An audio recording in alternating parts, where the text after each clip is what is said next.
with me. You're talking like you think you're royalty. You think that I'm afraid, but I don't break. I heard you question my stability. You think I'll fall just like a guillotine, but I am here to stay.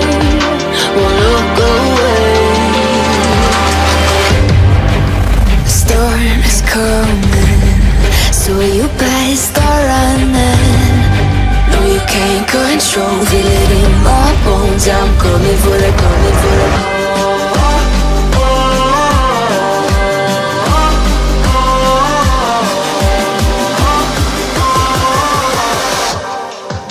I'm coming for the throne.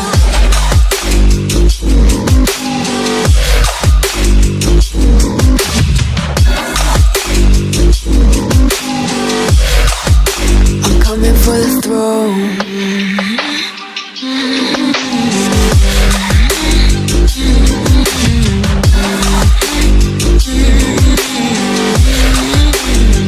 So you wanna be my enemy?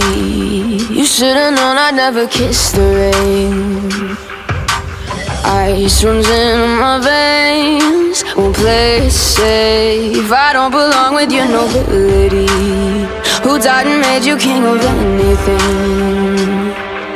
You think that I'm insane, it's your mistake. Kingdoms rise and fall, I've come to take it all. I'll take it, I've come to take it. Kingdoms rise and fall, I've come to take it all. I'll take it all. The storm is coming, so you better start running. No, you can't control, feel it in my bones. I'm coming for the, coming for the.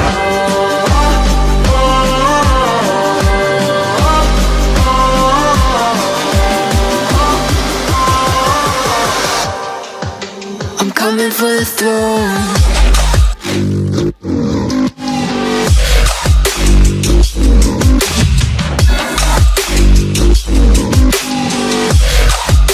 I'm coming for the throne.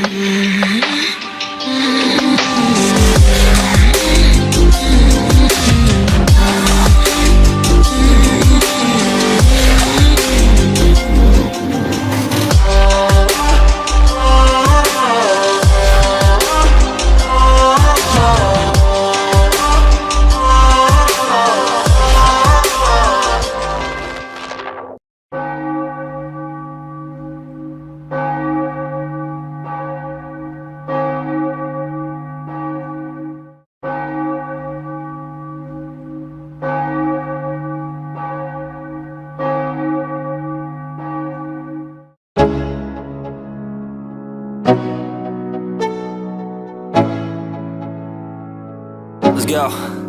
Yo, I'm like an addict, do I gotta have it. I ain't even playing, got a really bad habit. If it moves, gotta grab it, fuse like a magnet. Lose, won't have it till I'm doomed in a casket.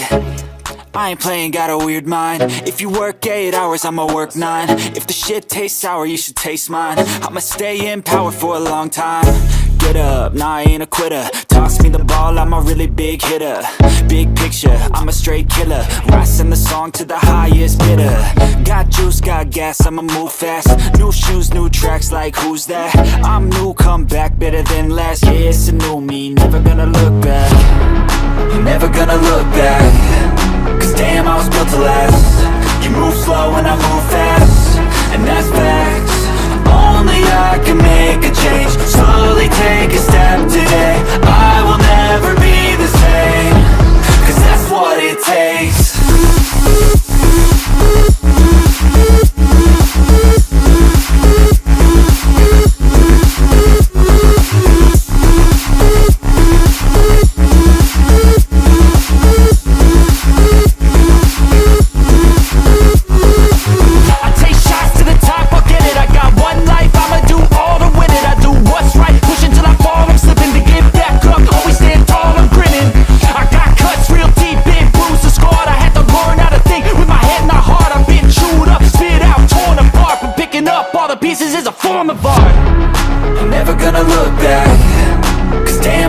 less. You move slow and I move fast, and that's facts. Only I can make a change. Slowly take a step today. I will never be the same, 'cause that's what it takes.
All right, guys, welcome. Happy Wednesday. Sorry about that. I'm a clown. What the fuck do I know? I don't know what day it is. Mediocre, how you doing?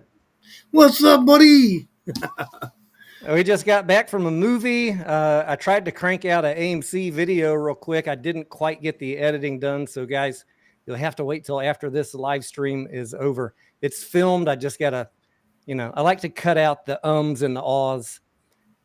And make it as smooth and most respectful of your time as I can. So that'll come out here shortly when we're done. But tonight, since we've been doing a lot of GameStop live streams, I thought we just open it up and have a chat about whatever you guys want to regarding your AMC question, because there were a bunch in the last couple GameStop live streams, and I try and stay on topic as much as I can.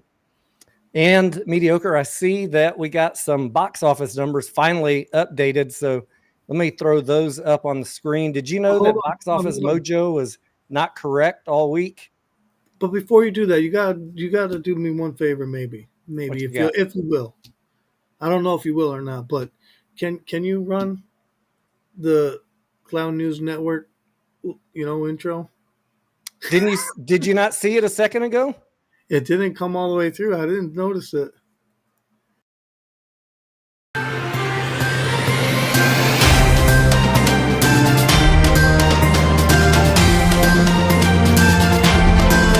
Clowns are funny.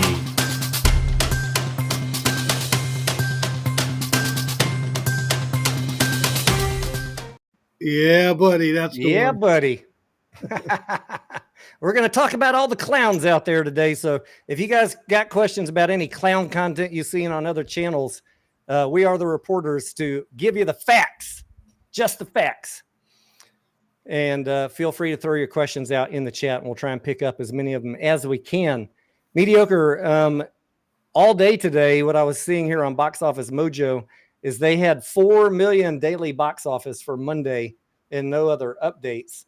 And they were missing all the Inside Out 2 numbers. And I woke up yesterday and today, and I saw 4 million on Monday. That's horrible, because I want to see 20 million average Monday through Thursday, and then maybe another 100, 125, 130 over this weekend. And once I dug into it, I was like, oh, they're missing Inside Out. So we got real numbers now, Wednesday evening. 18 million for Monday, 24 million for Tuesday. That meets my threshold I was looking for of an average of 20 million a day, slightly over. And we'll have to see how Wednesday and Thursday turn up. We went and saw a movie today. We saw The Watchers with, who is that? Dakota Fanning in there. It's okay. It's not really that scary. It's kind of interesting, but I knew going into it that it wasn't going to be fantastic. It wasn't awful. And then we have lined up to go see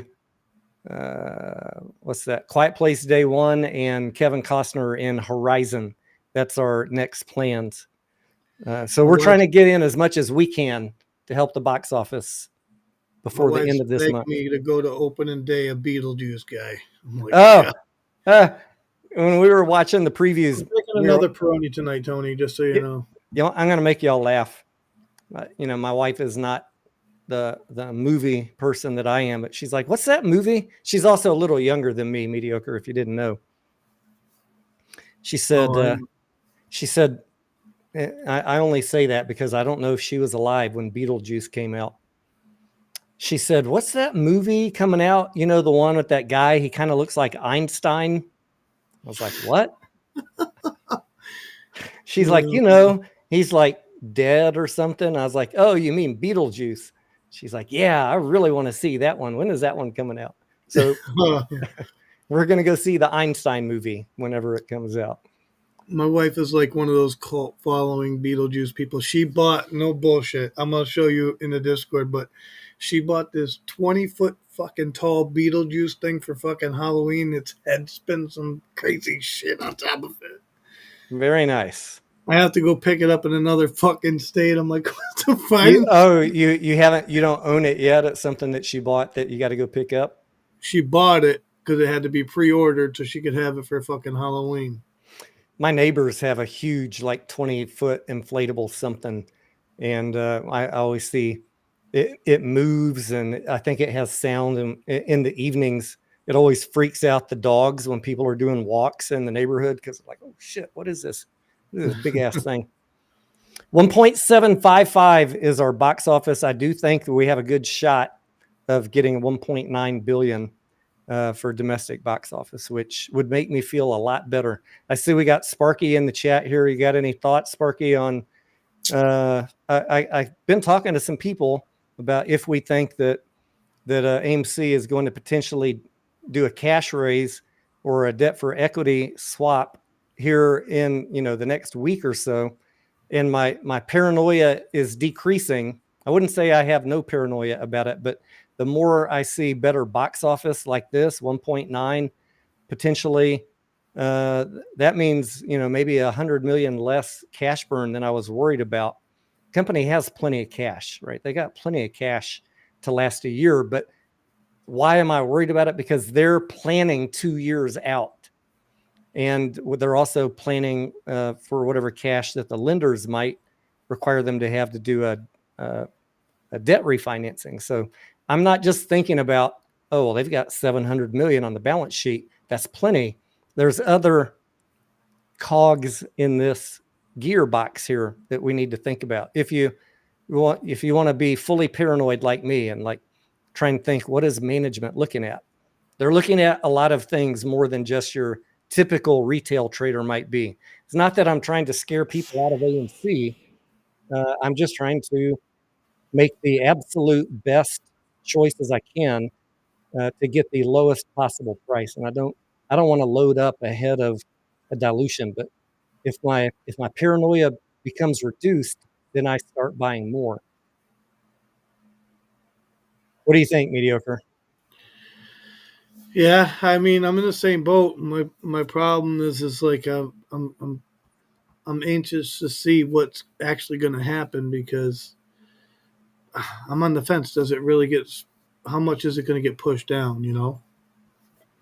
So we had a good run up in the price at the end of the day today, kind of unexpected. Yeah, and at the end of the day yesterday. That's nice to see. If you're just tuning in, I did buy some shares last Friday at $5, but I'm mostly in cash for AMC. And if it finishes below 450 this week, I'll pick up a little bit more from some contracts that I sold. But my ideal price that I'd feel comfortable buying is 350. But like I've said on my videos, if you've been watching them, if this is the new norm up here in $4 to $5 range, I'm okay with buying there. I just want to know that I'm not going to get rug pulled with some more dilution, and then they drop it. Then, I mean, they being the price, the market drop the price. Yeah. That's all. No, I kind of feel the same way. We've been talking about it in the Discord quite a bit. I'm like, but I'm afraid it won't break 4. Right. So I just in between 450 and 4, I feel comfortable, but it could go lower. I don't know if it will, but I think if we close this week under 450, then like next week I'll be looking at selling $4 puts to try and get in my next position under $4. But we'll have to see. It's only Wednesday. Got 2 more days to go. yeah. Sparky says they don't have to right away sell more shares or do a debt for equity swap. I think he's covering both bases. Would think they can wait for $5 plus for sure. That's what we're thinking, like the smart play. Everyone I've talked to thinks the smart play obviously would be, let the price run up a little bit and sell less shares for a higher price. It's unavoidable that they're probably going to have to do something to get the debt refinanced. But all of us, I think, would prefer they do it at a higher price than where we're at right now. Sparky says they do have to do it. Yeah, just like what I just said, but higher price is better. Ivan, what's up, Ivan? Ivan, the car guy. He says, do you think AMC will run in 2025? It's hard to predict runs, Ivan, because the only catalyst I'll talk to you guys about is what? The unknown catalyst, which means something that happens that none of us are currently talking about. And Keith Gill was that catalyst in May. Keith Gill was the unknown catalyst that no one was talking about. All the other regulations, reverse repos, Evergrande, CAT system, I don't care about any of that, honestly, because everybody participating in the market knows about all that stuff. They can plan around it if it is even meaningful in the first place. First of all, you got to ask, is it really meaningful, or is this just a talking point for some people? If it is meaningful, and I'm not going to weigh in on any specific item, but if it is meaningful, why all these people with money know about it just like we do? They'll just plan around it. What do you think, Mediocre? Yeah, I mean, they're not. Everybody knows about all that stuff. Foreign kitty stuff, that just came out of the blue, and it was like a powder keg, man. That just exploded everything, right? The unknown catalyst, but we don't really have anything that's unknown at the moment, outside of that. I'd love to have another unknown catalyst. I like, I categorize short squeeze plays as anything that has reported short interest over 20%. So can you get FOMO run-ups on stocks that have lower than 20% or even some short squeeze action? Yes, but I don't really talk about any ticker as being a short squeeze play unless I see reported short interest over 20%. And I know the amount of shorted shares keeps going up with AMC, but so does the float. And that's what I'm actually talking about, the outstanding shares in my next video that's coming out right after this live stream. The current outstanding shares is higher than what anybody is seeing being reported right now. That is a fact. 295 is what the brokers show. It's what Bloomberg Terminal even shows, 295 million. That is not accurate info. I only found one source, and it's, guess what, Mediocre? One I got to pay a lot of money for that tells me that the accurate share count. What else we got? SH, what's up? He says, I have a hunch. Let me put some of these up on the screen for you guys. I have a hunch that they will only raise cash following a small gamma squeeze, perhaps right after news on debt restructuring. Cash raise. I see what you're saying, SH, but we think, much smarter people than me, and they've convinced me that some dilution, be it cash or debt for equity swap or both will be required as part of the debt restructuring. That's what I'm worried about. Ivan says, are you ever going to do the e-commerce video series? I'm thinking about it, Ivan, but we got a lot of Looney Tunes out there. And I don't need people harassing my businesses. Thinking about it. The best I can say to you guys is about e-commerce is find something that you enjoy doing, find something you can monetize. I don't do Amazon drop shipping or anything like that. That's very labor intensive. If you can monetize something, let me just give you an example. Ebook or a song or a set of drawings. If you have a skill, whatever your skill set is and that you can enjoy, where you just do the work one time and then monetize it and sell it over and over and over again, then you can sit back like me and trade all day and have people accuse you of not having a job. It's beautiful. It's a beautiful thing. Johnny Guitar. Not everybody believes that, just so you know.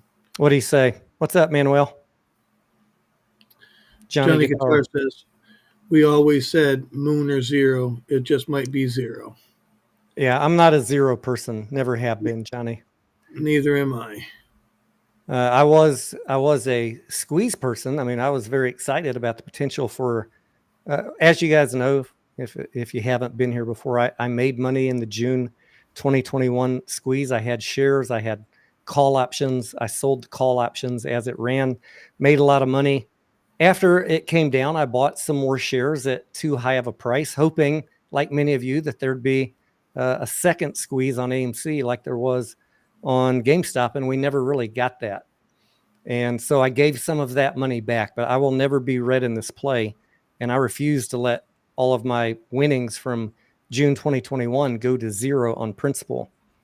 I got a family to take care of. I got bills to pay, and I got other investments I want to make with that money. That's right. So I gave some of that money back. I held just like you guys from 2021 on those shares all the way till late 2023. And then I was like, this is enough. The company's running out of cash. We know that they're going to dilute. That was the whole point of the ape thing. And we got to change up the strategy. And in that period from 2021 to 2023, what else did I see? I saw community after community of traders with that mindset, hero or zero. I watched them all go to zero.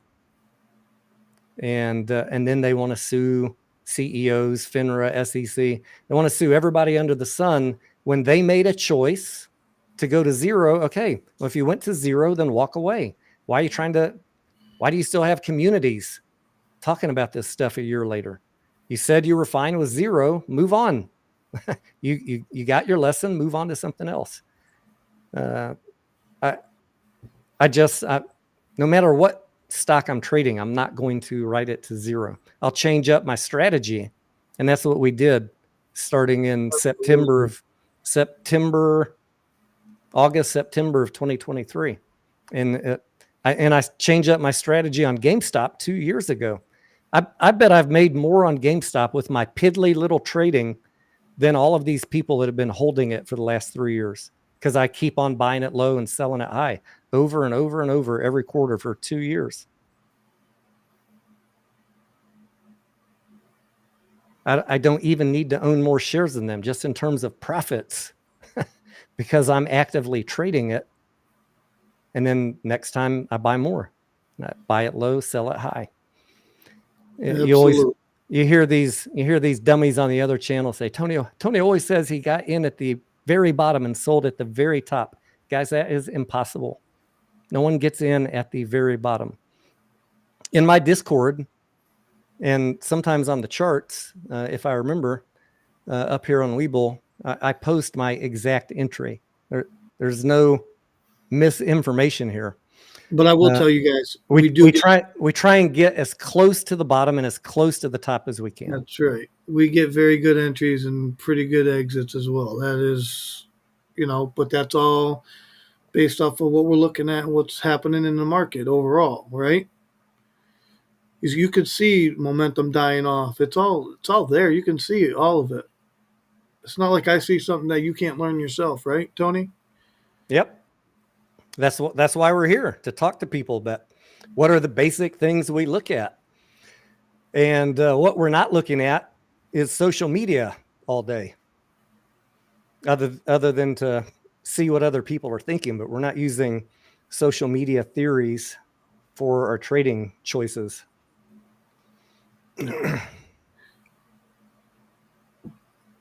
Nobody. I hardly ever post anywhere. That's true. Ethan says, I see AMC doing a convertible note. I think a lot of people would agree with you, Ethan, that they might do a convertible note. Sparky, do you have any thoughts you want to share in the chat that I can read out loud about concerns about the, AMC's capped at 550 million shares authorized, which, we're coming to the end of the runway here on authorized shares. And I think it might be a good, since tonight's AMC night, just a good point to talk about convertibles are going to count in however many, that they can't issue more convertibles than they have authorized shares. If you understand what I'm saying. If they needed 250 million shares as part of a convertible deal, they don't have them right now. Sparky says, he just did comment. All right, let's see. I think a convert is an eventual tool, but they have a couple steps. Like first, still may have to take more of the 10-12 pick toggle out and raise the share shelf converts. Are you saying raise the outstanding, the authorized share count, Sparky? Matt says, Tony, did you see the conspiracy that AMC will do a 4-for-1 split? I don't know. He says, yes, raise authorized. Raise authorized. If anything, Matt, what we're talking about right now with Sparky and with you guys about the cap on authorized shares, 4-for-1 split would be the opposite of what we're talking about. What we're talking about, if AMC is going to run into some cap issue on the number of authorized shares, there's only two ways to fix that, which is ask voters, shareholders, us, to approve more shares like they tried in 2021 and pulled the vote, because it requires half of outstanding shares to show up and vote yes. And we never get half of outstanding shares to show up. Or they could do another reverse split, which collapses the share structure. And let's just say they did a 4-for-1 reverse off of 400 million shares. If we were at a point where the outstanding was 400 million, they did a 1-for-4, then they'd have the outstanding shares would drop to 100 million, and they'd automatically have 450 million new shares to play with without having to increase the authorized shares. This is not a comfortable conversation for anybody. I'm not saying that it's going to happen. I'm just saying in the entire world of possibilities, a reverse split for that reason to get a convertible done is much more likely than a forward split. And Sparky, this is your area of expertise. Correct me if I'm wrong.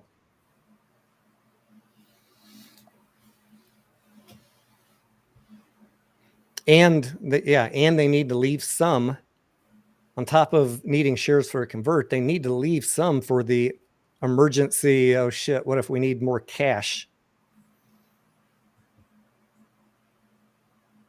Sparky says, all right, so I think he's going to contradict what I just said. I think if they say we are doing a convert and need shares but no reverse, holders would let them. Oh, okay, I see what you're saying. So you're saying if Adam Aaron came to shareholders in a public forum and said what I just said, we have two options, guys. We need more shares to get the debt restructuring done, If I promise you, here's the rub. If he says, if I promise you that we don't do a reverse split, will you authorize more shares? If you don't authorize more shares, then we're going to be forced to put a reverse split to the vote. And that's a much easier hurdle for the company because they don't need half of everybody to vote for that. Under the new Delaware law passed in 2023, they only need half of the people that show up and vote. And I bet you they get that. I bet you they get that. If we get close to that, I'm telling you right now. If we get close to that, you know, I don't know that I don't know that I would hold through that mediocre. I might buy back in after all the noise. But again, this is I don't want to unnecessarily scare people, but these are conversations that you should be aware of. At least, you know, if you need a good sleepless night, just replay this conversation. If you don't want to have nightmares, well, then block this whole channel because you don't want to ever think about this conversation. But it is in the world of possibilities. I'm not saying it's going to happen. Sparky says that is the rub, but it would save a reverse if he could convince shareholders to approve another couple 100 million shares. I don't think any of us want another reverse split. None of us wanted the first one in the first place, but the Delaware law, and when they did the ape thing, the Delaware law about the change in voter thresholds to approve reverse, that didn't exist. It didn't exist till right about the time the judge's decision came down on the AMC ape lawsuit. So this is relatively new, that now you only need half of votes that show up to approve a reverse. Matt says it's good to talk about all the possibilities that could happen. That's how I view it, Matt. I know I'm not very popular because I talk about this stuff, and people call me a shill paid by a hedge fund. It's funny, mediocre, in the same week to get called a paid hedge fund shill for talking about stuff like this, and then an hour later say I got paid by Adam Aaron. Like, I need to put both of these groups in a room and let them fight it out. Nobody pays me. Nobody pays me, but no matter, depending on what I say, I piss off one side or the other. All we're talking about is finance stuff. I should tell them what I said to you before we came live. Remind me what you said. About your earpieces. Oh, yeah. I got Ryan Cohen in this ear and Adam Aaron in this ear. Make sure that I stay on message. Hey, you forgot somebody. Forgot somebody. Sean Goodman? Nope. Come on. David Mishery? Nope. Ken Griffin. Oh, Ken Griffin. Hang on, I'm getting a call from Keith Gill. Oh, fuck me, dude. That's funny shit. Ethan says you can clearly see a cat in the 3-month chart on AMC. All right, are you looking at a daily, Ethan?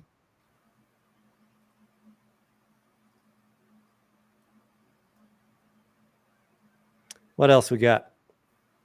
The Cullises says 25 is a strong resistance for GameStop. One of the lowest volume days for the stock this week. Yeah, we're going to do another GameStop live stream in maybe tomorrow or Friday. Listen to part 9 of Roaring Kitty, and we'll go over price action to GameStop. I think most people that I talk to that are traders are, there's no bankruptcy risk for GameStop. We want to see the money invested in something that brings in earnings. And until then, it's just going to trade on momentum, which is fine. And as a momentum trader, I need to either see upward momentum, or I need, for my risk, I need to see a price closer to 20. I'm not saying it's going to 20. I'm just saying for me to sleep at night, I'm still worried about some downside potential. So if I see it start taking off on the upward direction, I've got cash ready to deploy. I'm trying to be patient. How about you, Mediocre? You trading any GameStop? I'm kind of waiting for it to come down, to be honest. But I'll say what I do. If I see a good opportunity to sell the $20 put, I'll do that. That's a good way to ease into it. Sell the put, collect the premium. If it falls under 20 by a Friday, then you get the shares too, under 20. Yeah, that's generally what I do with GameStop. I don't want to pay more than that, right? Like that's like the high end of what I really want to pay. SH says they can barely raise cash at $4 a share. Even at 200 million shares, they raise around 650. Yeah, I mean, what we don't know, maybe Sparky has thoughts on this. What we don't know, because we're not in the room, is what is the lender's. There's several pieces of this, and I'm going to speak for you, Sparky, because you shared your thoughts, your expertise with me. But if I skip something, drop it in the chat here. We don't know exactly how much cash a lender might require AMC to have to give them a good rate, or even to say they have a comfort level to do a debt refinancing. But here's kind of the basics. The more cash on the balance sheet, the better, because a lender is going to look at that as kind of like insurance. The more cash there, the less likely the company is going to run out of it. The other thing that helps the company is better box office, putting us in quarters where you have minimal to no cash burn, maybe even positive operating cash flow. And even, if you got positive operating cash flow and positive net income, these are all wins for the company, which is why all the smart people are saying AMC should wait to do anything till later this year. Maybe everything lines up. Maybe you get positive net income. Maybe you get positive operating cash flow. Maybe you get maybe even lower interest rates from the Fed. Ethan, that's not true. The last ATM they did was at $4 or something like that.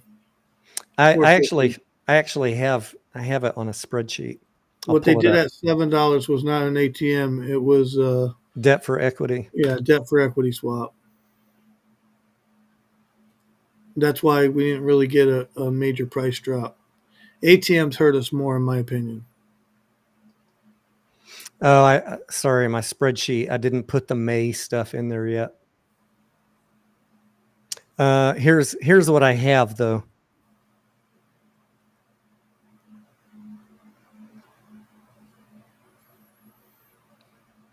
So these were the ATMs in September through January. I need to go in and put in the other ones. Tony, I didn't know you did a spreadsheet on every one of them. God. Oh yeah, and then I got this one that tracks the outstanding shares. But I need to combine these two spreadsheets. I go back and look every freaking time. Yeah, I got a spreadsheet. When I'm paying attention to a stock, I got a spreadsheet about anything when they're doing a lot of dilution. Like I had a spreadsheet for Bed Bath & Beyond. That's why I was telling those guys, you're going to get fucking wrecked. I had a spreadsheet for Mullen until it became a joke. I mean, I try and tell them, you're going to get wrecked. I've got all the filings here. The share count on the screen is not right. And you are going to get obliterated once you get updated share counts. And they always hate me. They never believe me, but we haven't been wrong yet. I'll tell you what about spreadsheets, though. They track a lot of stuff. If you know how to work spreadsheets, you can be on top of your game. Ethan says, how much debt have they paid since 2021? What do you know, Ethan? I have a spreadsheet for that. Let me pull that up here. This is AMC's debt by quarter. You guys think that I'm joking around. Corporate borrowings I track corporate borrowings, current liabilities, finance lease obligations, operating lease, finance lease liabilities, operating lease liabilities, total liabilities, and total debt, which is corporate borrowings plus the lease liabilities. That's total debt. And then I have a chart over here that I need to update the chart to include the data point for Q1. But at our peak, we were at 12.5 billion in total debt, including the lease liabilities and corporate borrowings. Right now, we're at 9.9. So 2.5 billion has been paid off since what quarter was this? Since Q4 of 2020, 2.5 billion. So I see people say AMC hasn't paid off anything.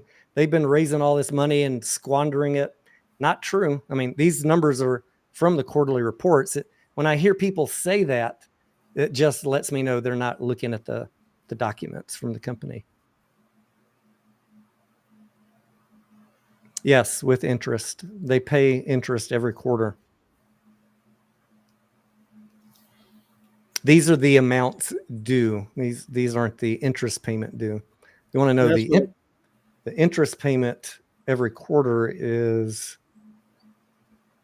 where is it? That's why we want to restructure too, because we want to get a better interest payment.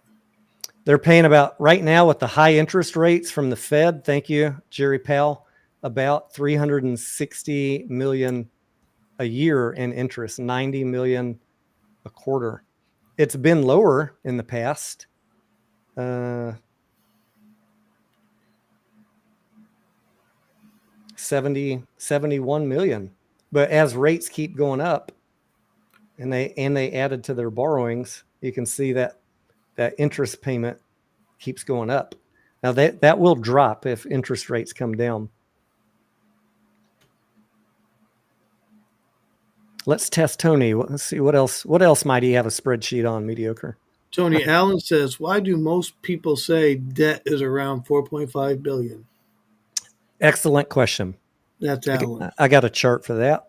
I know you do. I love this question. I love this question because I want you guys to be educated on this stuff. Let's look at this chart right here.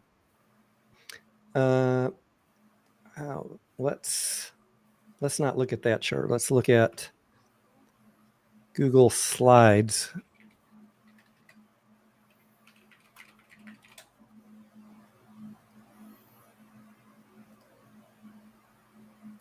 All right, here, view. The blue line is corporate borrowings. That's what I call debt. That's money that the company borrowed. The red line is total debt, which includes the lease liabilities. So when you sign a lease, you got to take 5 years, the next 5 years of that lease and add it to the debt. And then you get corporate borrowings plus lease liabilities equals total debt. So the corporate borrowings, what I call debt, is 4-point-something billion. Where'd my cursor go? Right here, the blue line. If you add in lease liabilities, that'd be like me saying to you, add up all your mortgage payments or your rent for your apartment for the next 5 years and add that to your debt. Now give me a balance sheet of how much you owe. Is that really fair?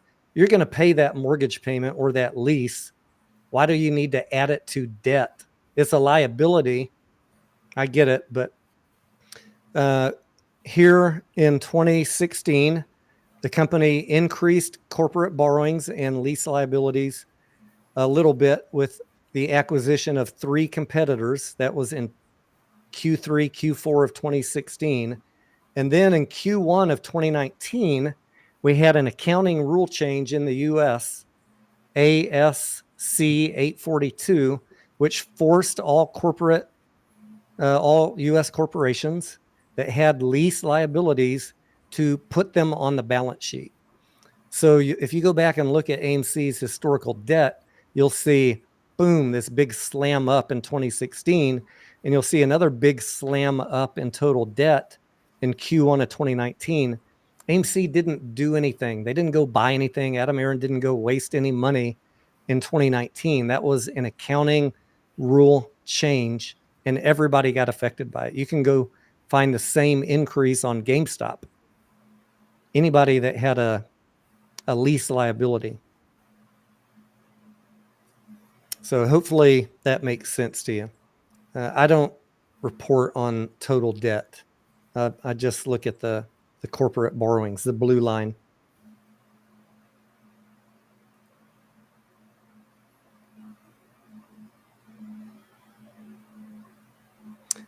Sparky says lease obligations to a bond guy are not super important. Well, maybe I have a future as a bond guy, Sparky, unless the locations are closed or not generating enough money to pay the lease.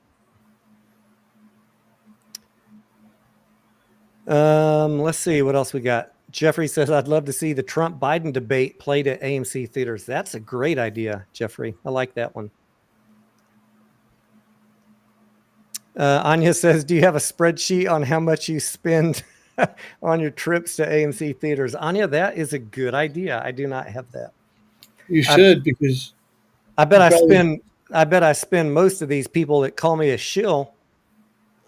They say I'm paid by a hedge fund, but I bet if I stacked up how much I spend at AMC every month to them, I would I'd bury all of them mediocre. You probably spend more at AMC theaters than they have invested in the stock. I mean, just me and my wife. I'm like, okay, babe, it's Wednesday. Can we just go light on the food budget at the AMC theater? Oh, but the popcorn and the pretzels and the almonds, and do you mind if I get the bacon loaded tots? And do you want a beer? All of a sudden we're $60 in for two people. So yeah, that if I take her, typically I have the A list. I don't have it for her because she doesn't go to every movie with me.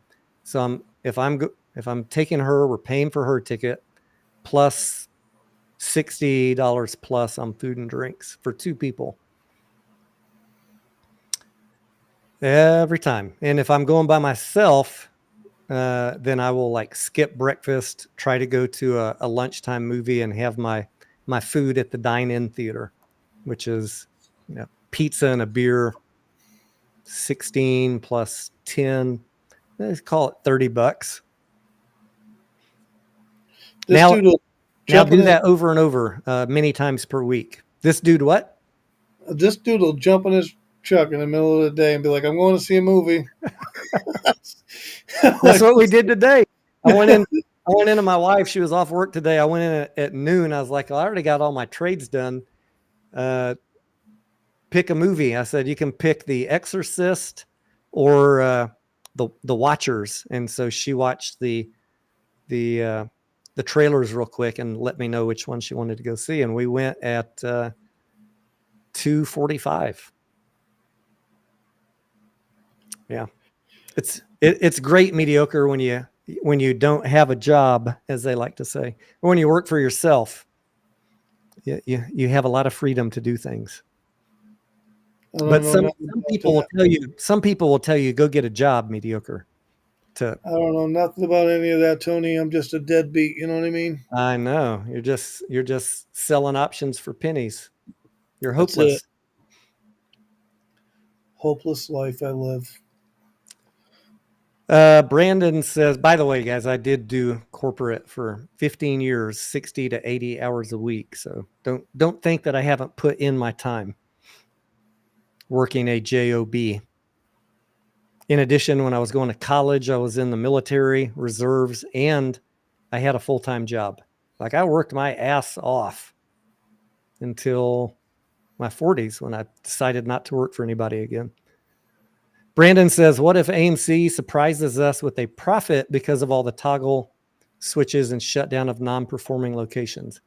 I don't know, Brandon, that they could do that.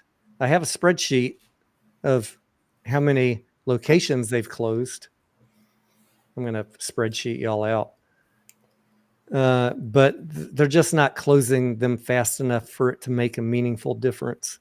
To be honest, Tony, I think they're actually interested in all the spreadsheets you do have. Where is that? All this random data, so I can have it ready for you guys when you ask questions. Here we go. This is a comparison of AMC versus Cinemark, but what we want to look at is this tab. This is all of AMC's theaters operated since 2019 and number of screens operated, plus how many they add or delete every quarter.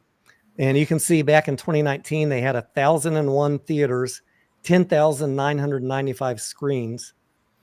And as of Q1, 895 theaters.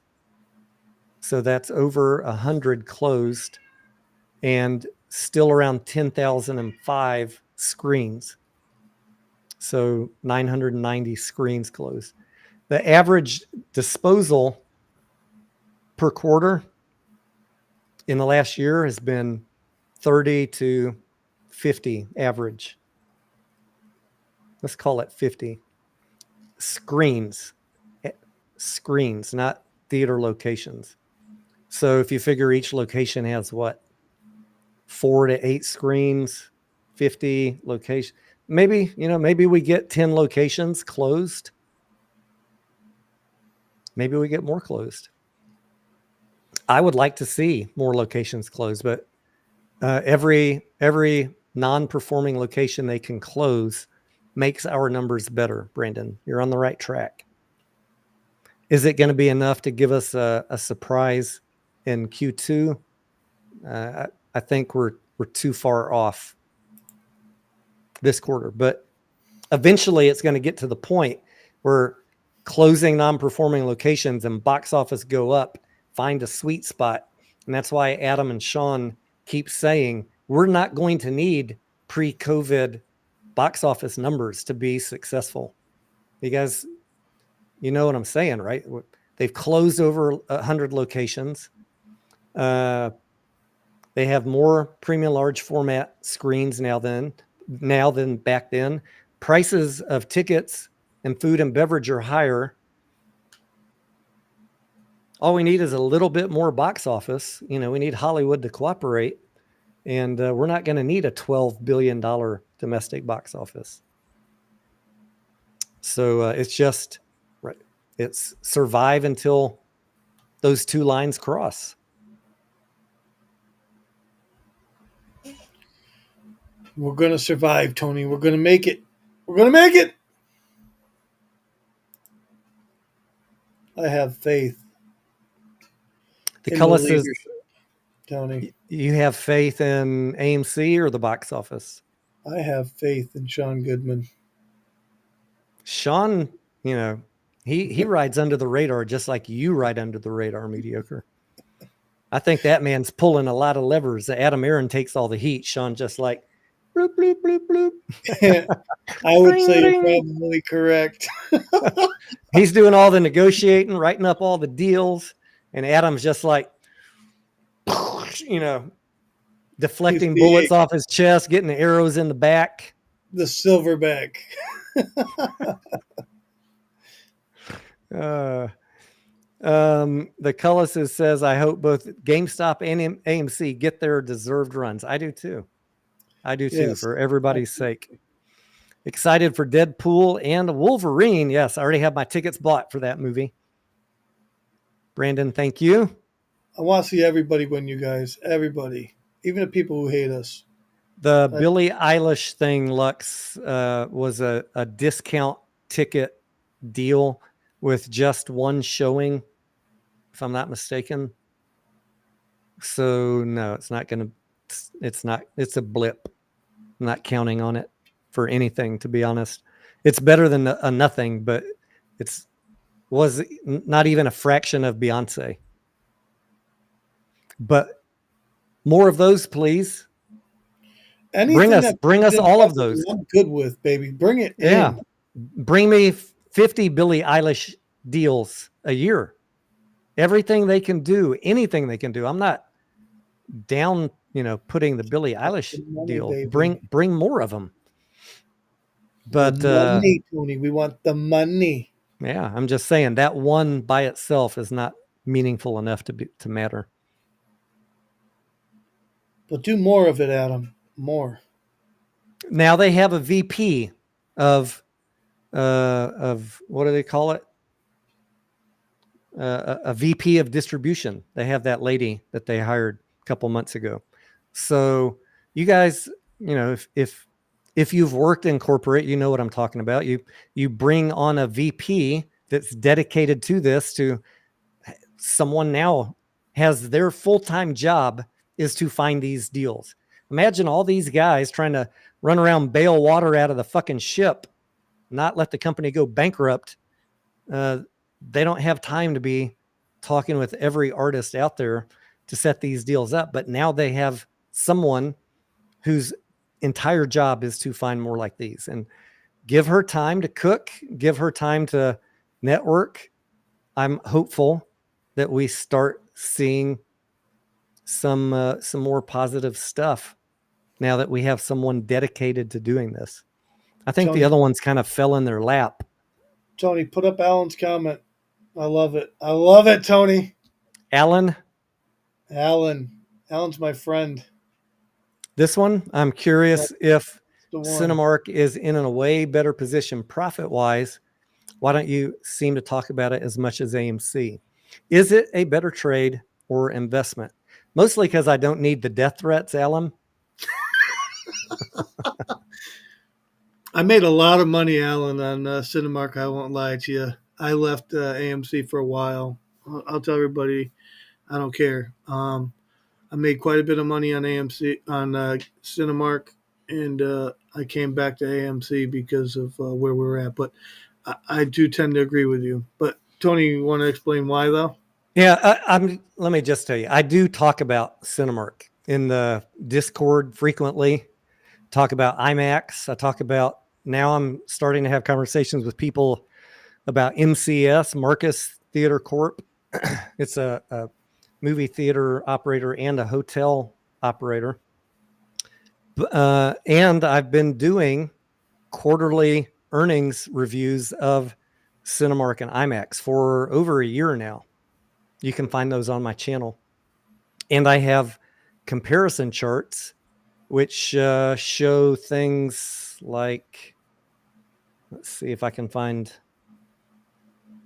my dashboard, which shows how they compare.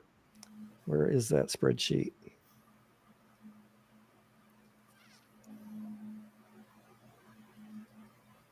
Oh, stock valuation. No, not that one. This one.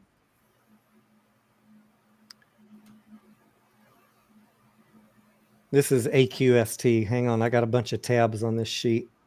As I do videos on a particular company, I'll create a dashboard for you guys if you just want to know, does he hate this company, or why is he not super favorable? If it's all green, then anything that someone on Wall Street would look at, anybody not emotionally tied to the play would look at, would say this is a good buy.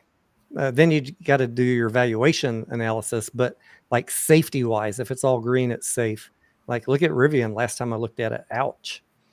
But Cinemark, the things that I had on them is they have some convertible bonds.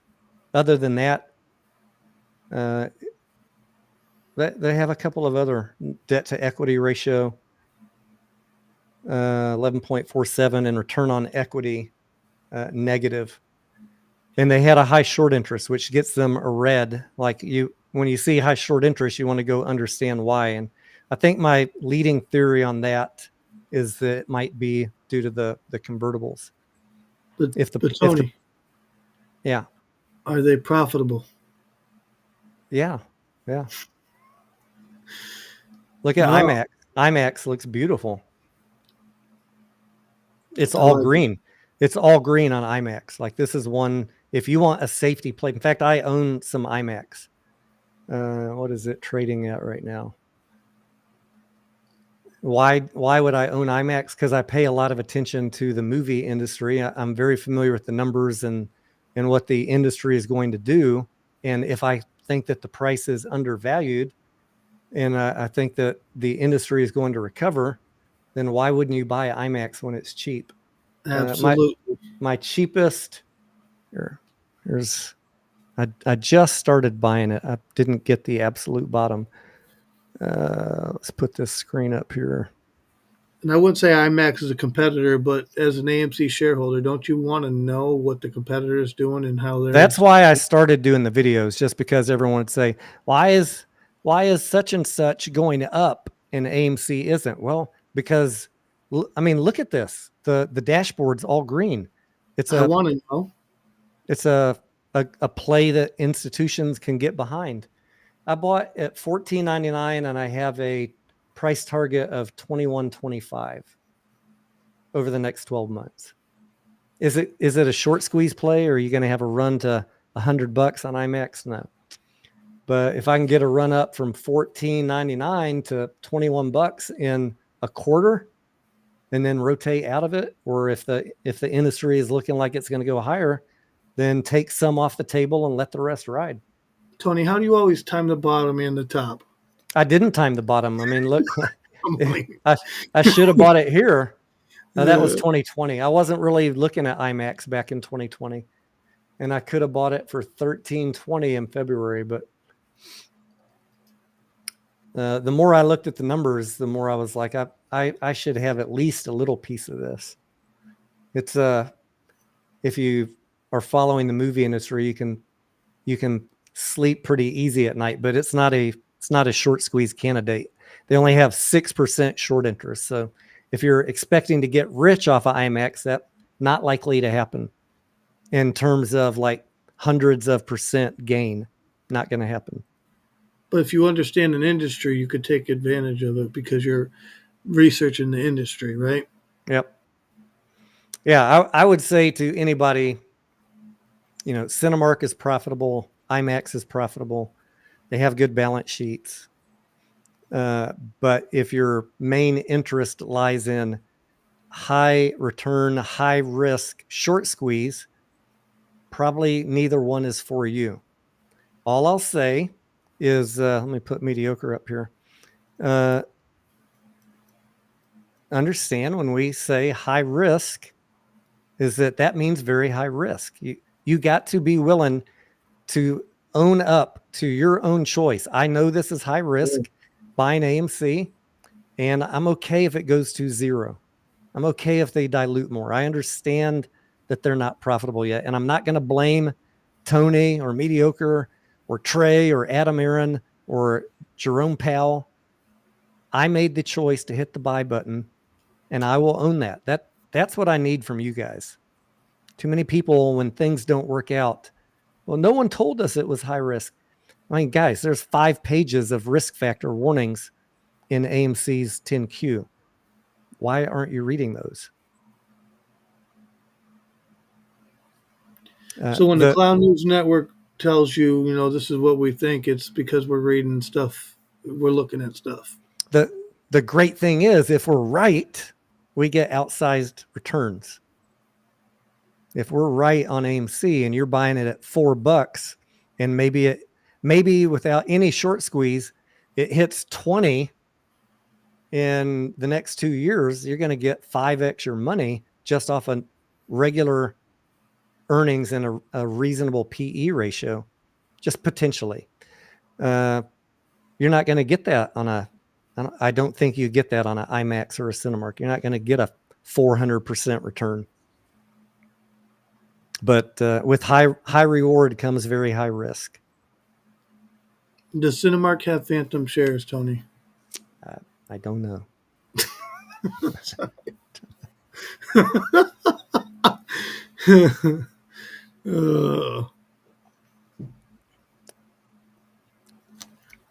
Wired brings up a good point.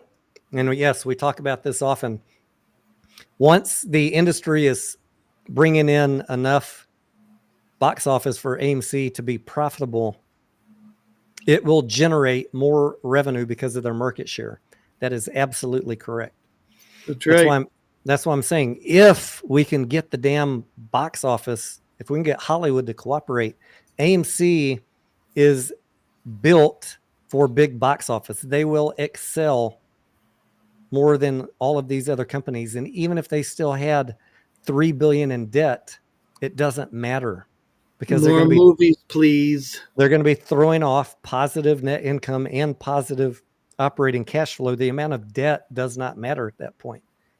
Right now, it's just an overhang that we got to freaking deal with because we don't have enough box office to bring in profits. And honestly, it's not even a COVID issue anymore, guys. That's past. We got past that. The problem was the writer's strike. That whole strike crap hurt us badly. And people didn't believe that. Anya asked if I have a dashboard for SoFi. I actually don't see one here, Anya. But we need to get a freaking SoFi live stream done, and I owe you guys an update. I've been buying SoFi. Anya and I talked about it today. I owe you guys an update on SoFi. What did I tell you the next support level was, Anya, on SoFi? Around 605. So I might grab a little bit more around 610 if it sees that, and then just pray that 605 support holds. But it's a little bit unknown what SoFi is going to do, Anya.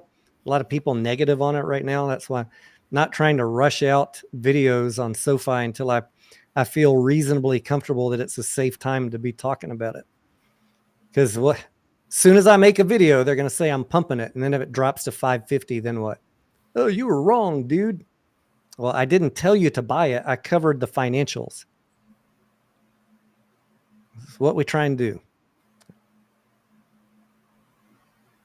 Thank you, Bill.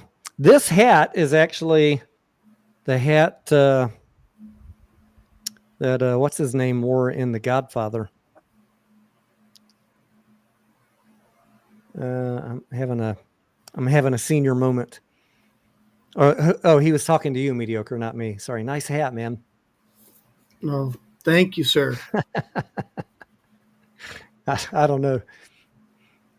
He's probably got one that's just as nice, I'm sure. Anya says May is saying SoFi is being misanalyzed. I hope so, Anya. I want to get her on. She's paying a lot more attention to it than I am. But before I do, I need to refresh my DD. I keep buying it as it's going down, and I'm relying on old DD. Rich says it's 4 a.m. in Paris right now. Be interesting to see how Olympics and AMC theaters affect screen usage.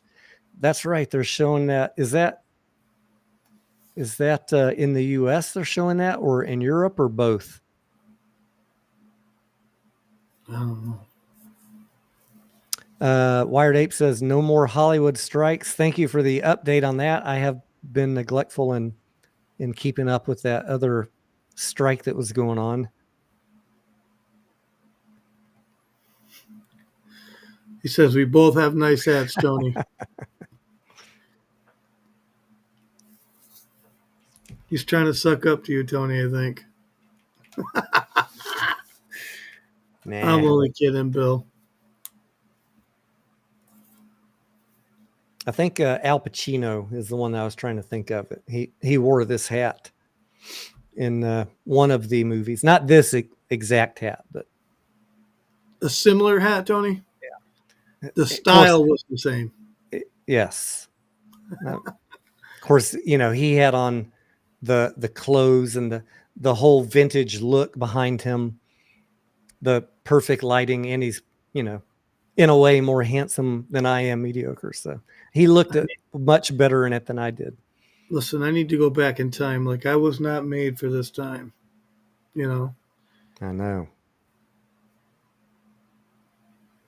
All right. What other questions y'all got? AMC questions. We're trying to knock out whatever. Throw whatever you got at us. I want to make sure that we get them all in one focused night. Just to recap, if you're just joining in, I did start buying again last Friday. I'd still prefer to be buying in under $4, but I don't know if I'll get that. Box office this quarter, June, ending here in June, is coming in better than I thought when we were starting out the beginning of June. So I'm very happy about that.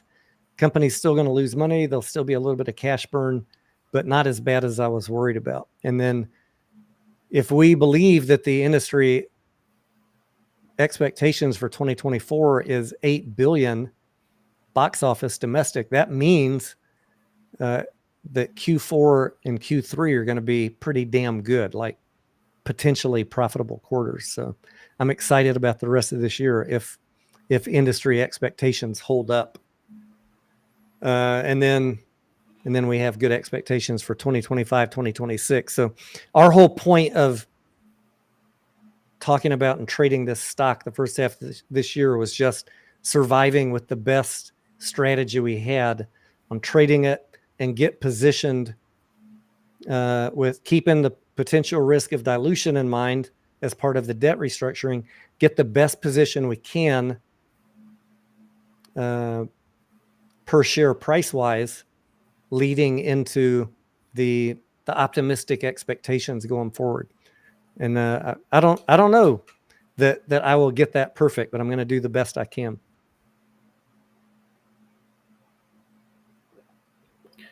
Well, the reason why we're paying so much focus on AMC, to be totally honest with you, is because there's a lot of investors in AMC that respect due diligence that Tony and I have. Ultimately, that's my opinion of why we're doing this. Because when we do a GME video, people ask questions about AMC, and we wanted to give them an opportunity to ask questions. And there's just a lot of misinformation from the conspiracy channels that I'm not too fond of, and they all hate me for that. But it's not going to stop me from explaining the financials and how I think the company is thinking. Will I always be right? No, we've gotten some things wrong, but I mean, if you weigh the vast majority of the things that we've covered, we've gotten way more correct than they have. The Cullises, Godspeed to you, friend. Thank you. Yeah, we do cover a lot of other stocks in the Discord. I'm not a full-time YouTuber. I make videos as I have time, or if I see something that was particularly offensive, like how bad the misinformation was, or I think that it could lead people to make a really bad decision, I'll make a video about it. But I mean, there's so much misinformation. It could be a full-time job, just popping out 5 videos a day correcting people. I don't have the time or the inclination, and nothing that I say is going to stop these people from believing their little conspiracies and lying to people about stuff. So I don't waste my time, and their followers aren't my followers anyways.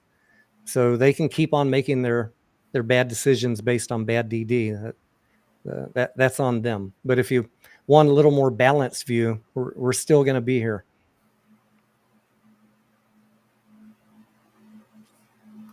So I'll say this. That's why we tell people it's a high risk play. You know, you could lose your money. That's a fact. You know, so I mean, we're out here telling people. I'm not telling people they're not. So I respect your comments, you know, but we do tell people that's what we think.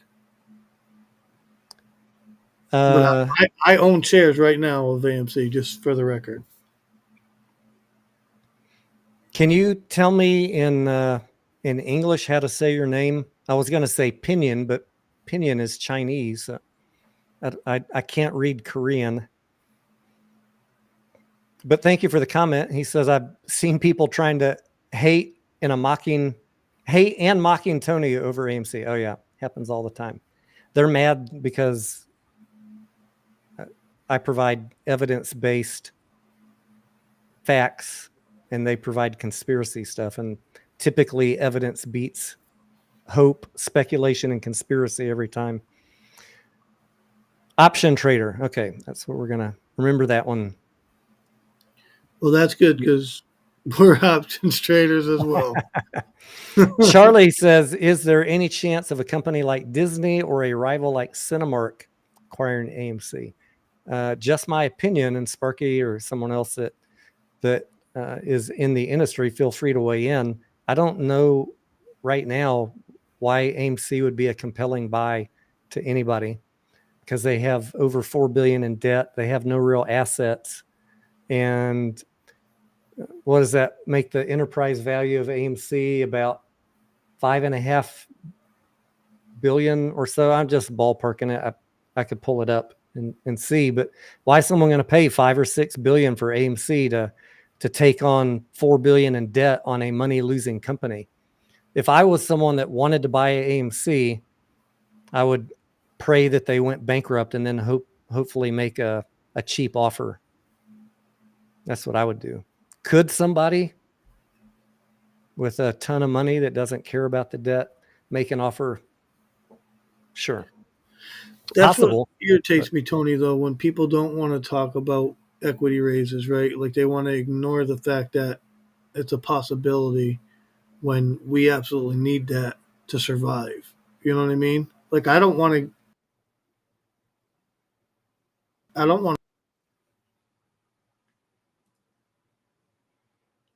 That's what you got right now. You need to do what you can to protect your portfolio. That's my whole point of why I come on here and talk to people.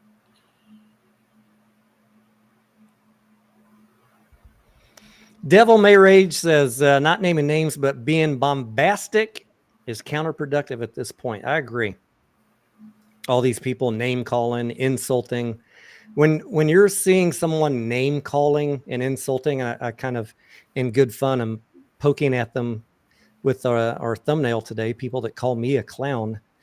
That name calling is a defense mechanism they have for not being able to actually provide facts for anything they talk about. And no one will debate me because they don't have the facts. And even if they did say, I'll debate you, I guarantee you, I will bet you money within 2 minutes of the debate starting, it's going to change to personal attacks.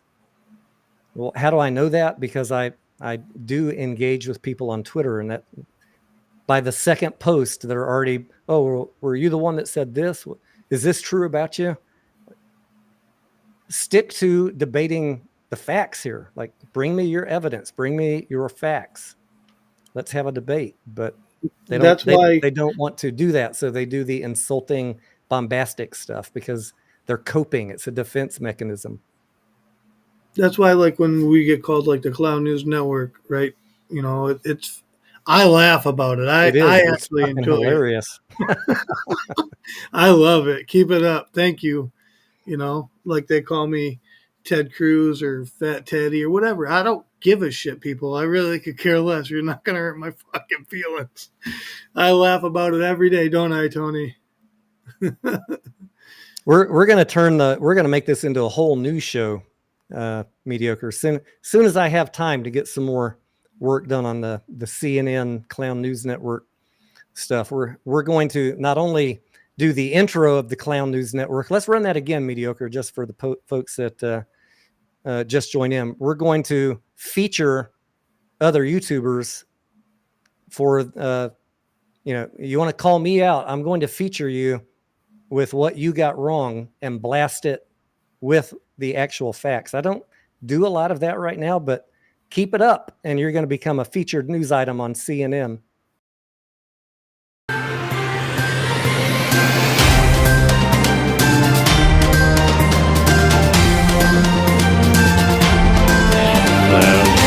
Funny.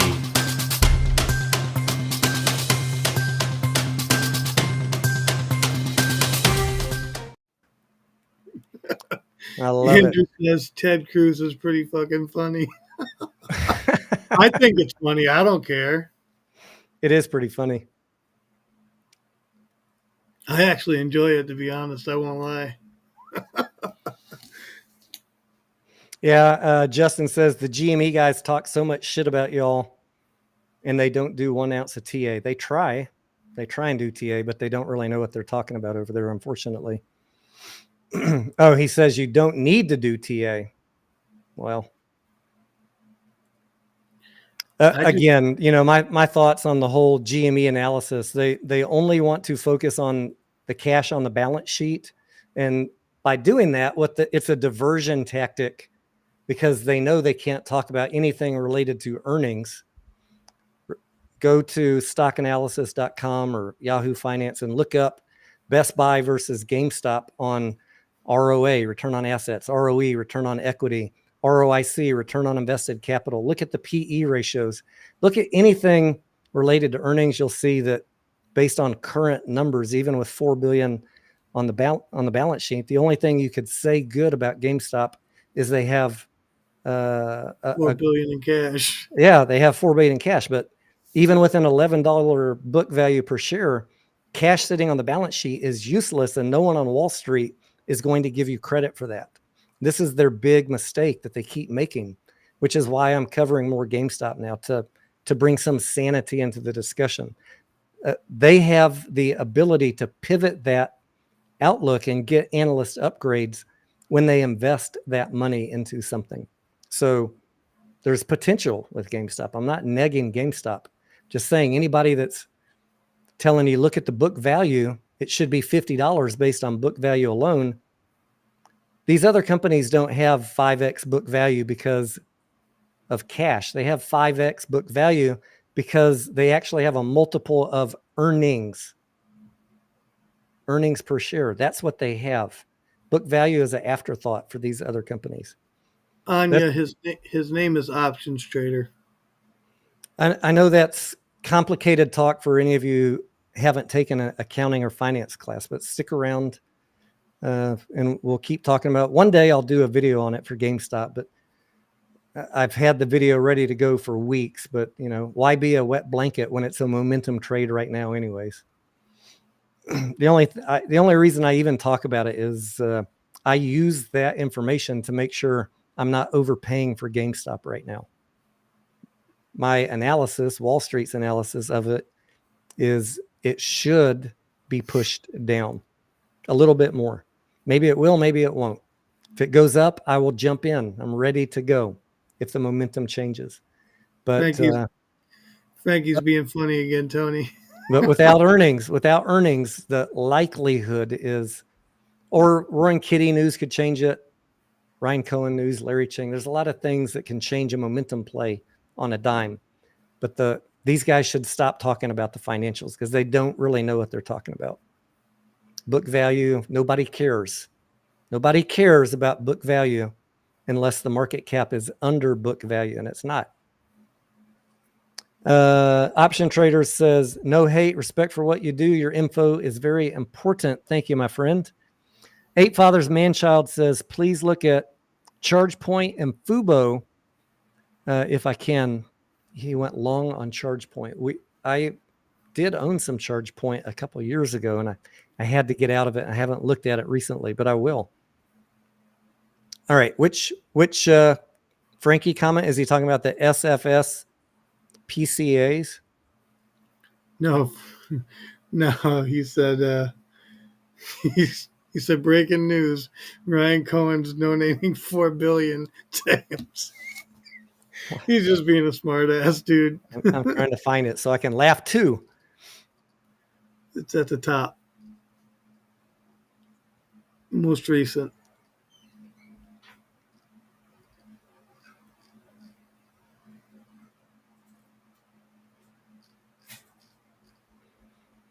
I can't find. Oh, breaking news. Ryan Cohen is donating $4 billion to AMC. Yeah, I see a lot of people saying, maybe Ryan Cohen could buy AMC or pay off some of their debt. No, that ain't going to happen, guys. And I understand why you're saying that, but they need to invest their money. GameStop needs to invest their money in a company that brings them earnings. That's the one thing they're lacking is earnings. And the forecast on their core business is not good. No, I don't think Ryan Cohen's stupid. I think he's gonna make sure he does good with that money. I think he's a smart guy, and I think he's going to be actively looking for, I hope so, anyways, a productive way to put that money to use. And then you get analyst upgrades, and then people's wishes come true. But it's who you think smarter, Tony? All you can say now is I hope that happens. Who you think smarter, Tony? Ryan Cohen or Sean Goodman? Oh fuck, man. I'm sorry. I don't know. Sufjan. I'm going to let Mediocre handle this one. I'm going to grab another beer.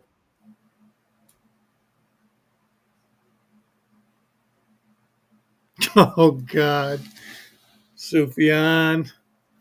I don't know. I mean, it seemed a little cringe to me. I'll just say that. You know, it was very awkward. That's all I know. Yeah, I don't want to criticize other people, Sufjan, for supporting a company they love. The thing that I found odd about it was almost everybody that was interviewed didn't shop at GameStop or ordered games digitally, which kind of reinforces our concern on the core business.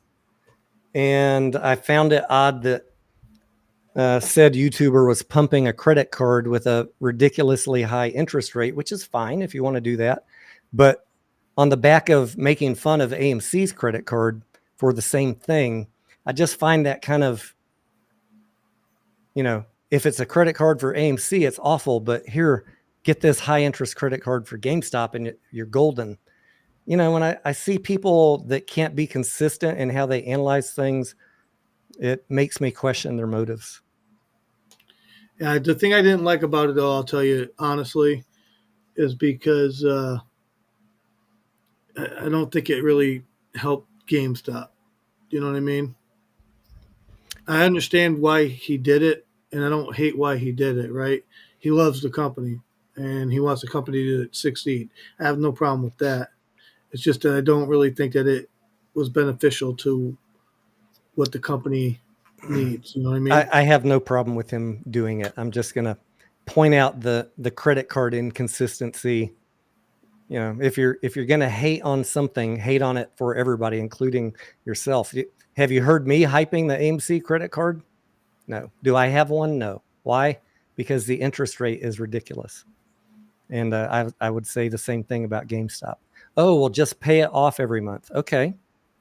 Just pay off the GameStop credit card every month. Don't you think an AMC person could do that too?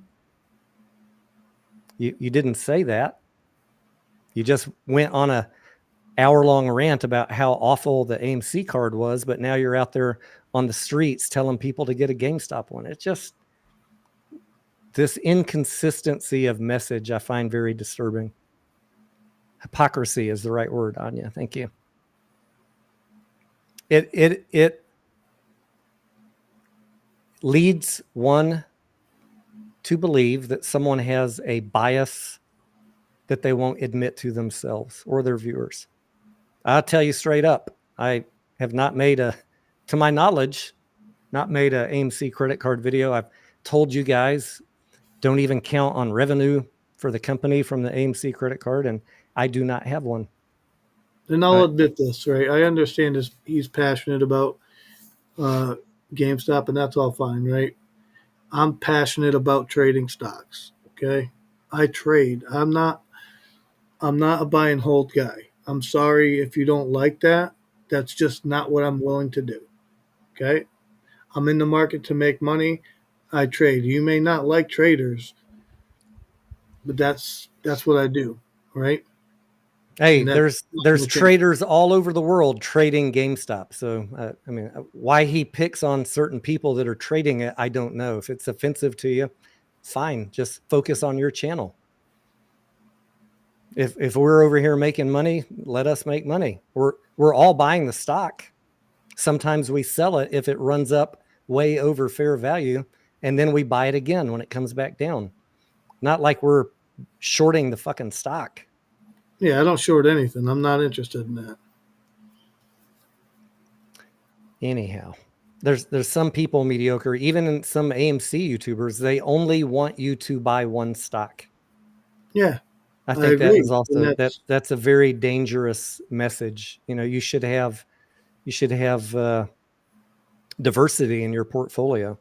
Well, that's why I brought it up too, because how are you going to be mad at me because I trade, right? Like, you're an investor. Be an investor. That's fine with me. But don't try to tell me how to invest my money. It's none of your fucking business what I do with my money. And I'm going to tell you, I'm going to buy and I'm going to sell your stock. It's just that simple, and you're not going to stop me. I don't care. That's the end of the argument. Sparky says the credit cards are marketing. That's how I view them, Marky. I've talked about Sparky. Sparky, I've talked about the credit cards. Uh-oh. Hold on, let me mute. Amber alert. I've talked about the credit cards, both AMC in particular, as a marketing thing. It builds brand awareness, and they get some data about you. And so it is helpful to the company. I don't know that AMC makes a lot of money off of it. I don't know if GameStop makes a lot of money off of theirs. I don't really care. AMC's biggest issue right now is box office. Credit card's not going to save it. I got some weather warnings. Give me a minute. I'll be right back. Weather warning. Okay. Who's excited, speaking of tornadoes, to see the Tornadoes movie? Anybody? Do y'all remember the first ones? Twister, I think. What's this one called? Twisters? And besides me, is anybody else a Kevin Costner fan, or any of y'all interested in Horizons? I don't even know that movie. I was talking to my wife. I was like, I don't think the expectations for Horizon are very good. She's like, what? How would they not want to go see Kevin Costner in a Western movie? I'm like, I know, right? How could you not? Robert says, could GameStop pick up some inventory from Radio Shack? I don't know, Robert.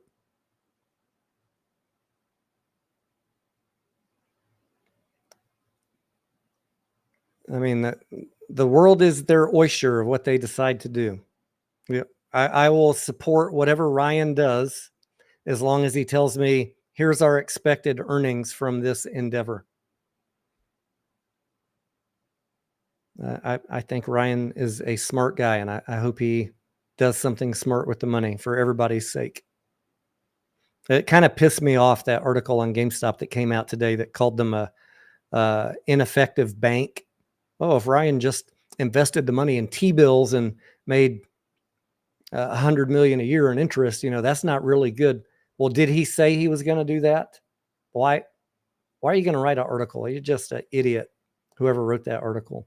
Now, if he does it and you want to criticize him after the fact, all right. But I think most of us think that he's looking for some investment. I mean, that's what I want to hear from him. It's just problematic because we're not getting any clear messaging from him what they're going to do. And they'll tell you on the GameStop channels, he's not going to give away his secrets. Well, most companies, newsflash, most companies give guidance. That's what people want to hear. You can say it's a strategic advantage to not tell investors anything. Wall Street is not going to ever be on your side. You're going to be mad at them for not being on your side. It's management's fault because the management's not giving guidance. So I hope sometime soon we get some guidance. I'm back. You got no tornadoes coming in your backyard, do you? No, it could happen. I don't know if it's gonna, but I just wanted to go warn my family real quick, so they know what's up. Yeah. Do you guys have a basement? Oh yeah. Yeah. We get tornadoes here and nobody has a basement. You dig down about 6 inches, you hit solid limestone here. If I get knocked out, it's we're gonna wrap up here pretty soon. Let's we don't get have to. I just want you to know that's why. Okay. Tech We Love says that we saw Inside Out 2 tonight. My friend and I agree, even better than the first one. I watched on your guys' recommendation. We pre-watched Inside Out 1. I had never seen it, so we paid for the streaming and watched it. And I would agree with you. Inside Out 2 was better than Inside Out 1. It's not really my preferred genre of movie, but it was very well written, very funny. And I can see why it's doing so well. Justin says, ripped off my roof the other night in Michigan. Holy shit. Sorry to hear about that, Justin. Yeah, sorry to hear that, Justin. I hope that don't happen to me. I got trees here, big ones, so that's what I'm worried about, to be honest with you guys. But we'll see what happens.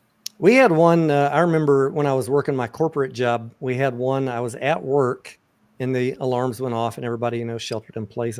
I got home and I had built a fairly large doghouse for my golden retriever.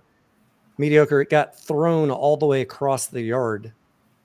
Yeah. So I know that we had high winds and about in my area, a little bit of my soffit got ripped off in one corner, but I didn't have any major damage. But a couple miles away, an entire grocery store got demolished along with a few dozen houses. So we can get them here. There's really not much you can do in Texas except pray, because there's nowhere to go if a tornado comes. There's no basement. I grew up, my younger years in Nebraska and North Dakota, and remember the whole sheltering in the basement thing. But you can't do that here. I'm glad to hear you have one, Mediocre. Oh, yeah. I got one. I should be good. I'm not too concerned with what's going on, but it could knock down some trees and power lines and shit like that. Frank says he got hit by one, 80,000 damage to my house. Holy hell, Frank.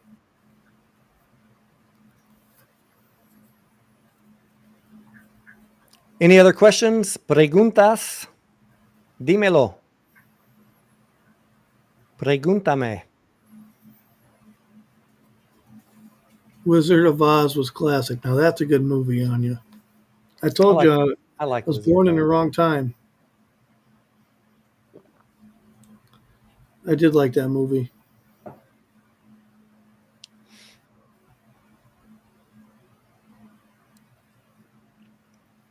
If you're watching this on replay, thank you, first of all. And if you have questions, drop them in the comments after we're done here. Questions about AMC, questions about GameStop, questions about other tickers. I only have so much free time during the day, but I have a long list of other tickers that I'm trying to get videos done on. We got a little distracted here in the last month with all the action going on with AMC and GameStop.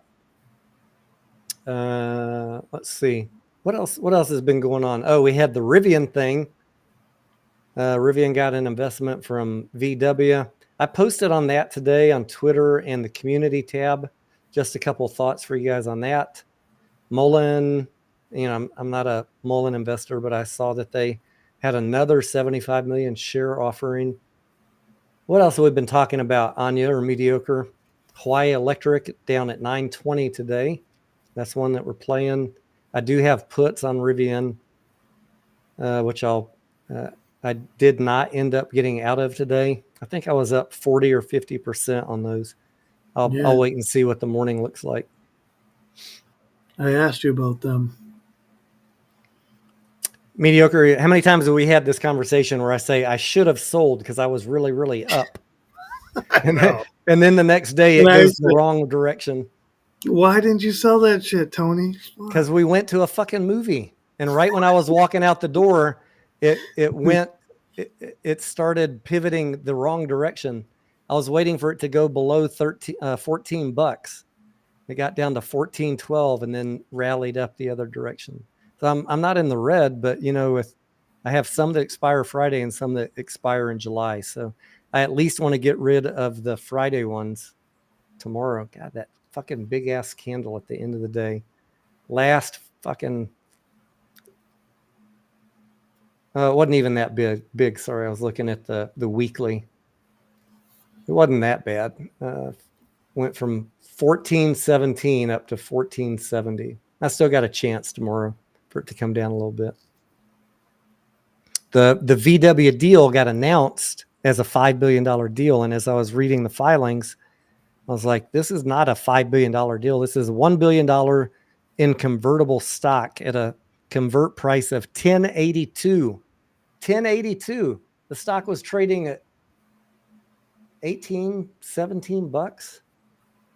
and the Volkswagen's gonna be allowed to convert at 1082. That's a horrible for anybody that's buying in Rivian at $18. And the other 4 billion is promised a couple years from now, if this and that. They're all with contingencies. So it wasn't a $5 billion deal. It's potentially a $5 billion deal. But, you know, maybe mediocre people can be very bullish about wonky news longer than my puts can last. So we'll see. So Tony, if you ever need the Volkswagen squeeze footage, I know a guy. Yeah, baby, I got him. Oh, that's great. You got a guy who filmed it live, huh? I don't know if he filmed it live, but he claimed it was his video. Sufyan, what's up? Oh, man. Sufyan says, will you consider going back live during the day? I am live during the day, active on Discord, Sufyan. Most days I'm in voice chat in Discord as much as I can be. And if nobody has questions, I'm looking through as I have free time and answering questions in the different chat rooms. But live on YouTube all day, I mean, it interferes with my trading, and it prevents me from doing research for other investments that I want to make. You know, the type of research I do could take me days to properly research one company. If I'm live for 6.5, 8 hours, how will I ever have time to get that stuff done? And it lengthens my work day, because then if I want to do a video on a specific topic, now I just burned 6.5, 7 hours doing a live stream. So I enjoy them. I enjoy them a lot, but 7 hours unpaid doing a live stream, I don't know. That's a good chunk of my day going by with essentially no pay that I could put to more productive use. Maybe, Sufyan, if I did it as a members only chat, or, I don't know. I hate to go the Matt Kors route where you only answer super chat questions. I enjoy answering questions for you guys. You know that because I'm here every night doing it. But I think if I ever do it live again during the day, it might be under a different format to make it worth my time. I mean, it is an investment of my time. And you guys, if you don't know, YouTube does not pay that much. Tony, for your time. You want to answer this comment here? Newbie investor here. Your view on portfolio. Portillo. He means portfolio. No, I don't think he does mean that. What? Can you clarify? I could be wrong. I think he means ticker PTLO, maybe.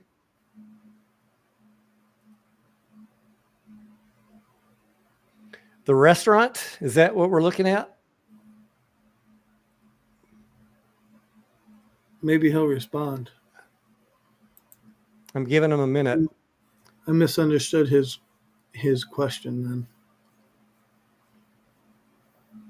IPO'd back in 2022, ran up to $57, currently trading at $9. We're generally not big fans of covering stocks that have a chart going this direction. But when we look at them, huh? Yeah, it's a restaurant. You're on the right one. So when we look at them, first thing we do is look at the chart. All right, so it's done nothing but go down. Next thing to do, I'll just do a quick analysis for you guys of what I would look at in 5 minutes to decide if it's then worth a few hours of my time. Move to new window. PTLO.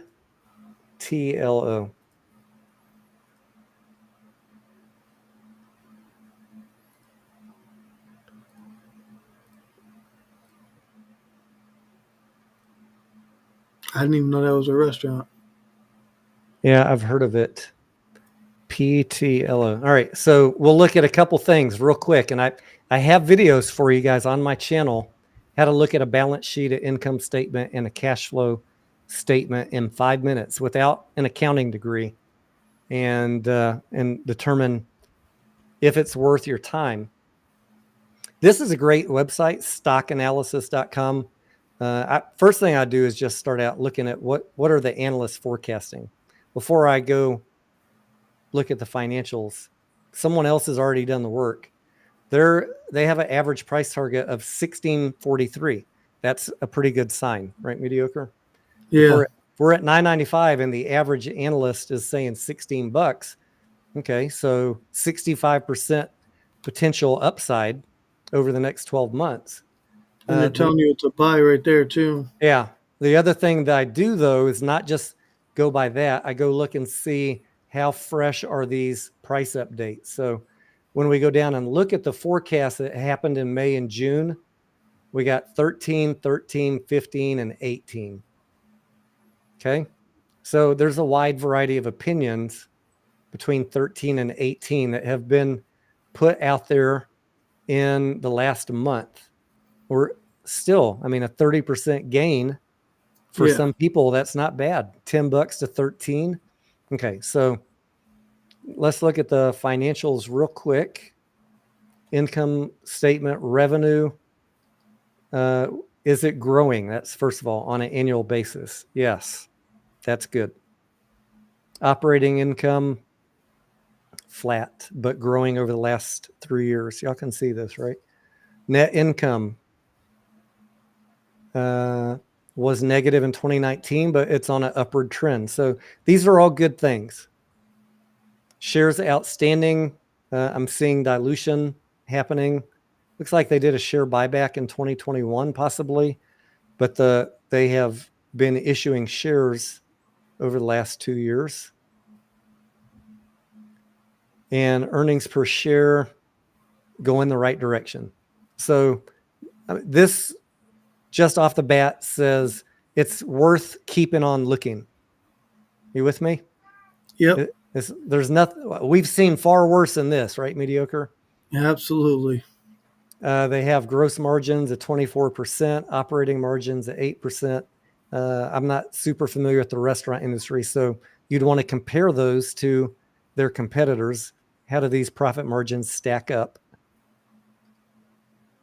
And EBITDA 73.46. All right, let's look at the balance sheet. Couple things to look for on a balance sheet. What is their cash position and is it going up or down? So it's going down. You'd need to dig in. You'd need to dig into why, but maybe we'll figure out why while we're looking here. Current assets 42 million. Current liabilities 104. So that is not good. Current liabilities are more than 2x current assets. So they're going to have a negative working capital. This is one of the problems I have with AMC. Negative working capital means that if there's no, let's look at the most recent quarter and see if that changed. 42 and 116. See, when you see that, then you start thinking to yourself, they might need to dilute because they're running low on cash and they have more current assets, more current liabilities, more bills due than they have cash in the next 12 months. Net earnings was net income 4.5 million. Let's while we're talking on this topic, let me just pull up one of the paid tools that I use and see what it tells us. PTLO. If you're in the Discord and you ever want to see this info, just drop a ticker. They don't have an update on PTLO. Well, that's a bummer. Yeah, that's the only downside to that site. Not everything's in there. It doesn't cover every single ticker. I wish it did, though, but that's a good tool. It saves me time to reconfirm what I'm seeing. But what I see here is maybe a risk of dilution if they don't have I'd go look for guidance. Like, are they guiding that their income is going to improve? What are they telling us in earnings calls of how they're going to fix this declining cash position? Maybe the business is going to pick up. Does it have options? I don't know. Total debt is 523 million. Current debt 45 million. Total assets, they're a little bit better on total assets versus total liabilities. At least that's not upside down. 1.4 billion total assets, 964 million total liabilities. That means you will have positive shareholders equity right here. And you have a positive book value per share because of that. And then cash flow.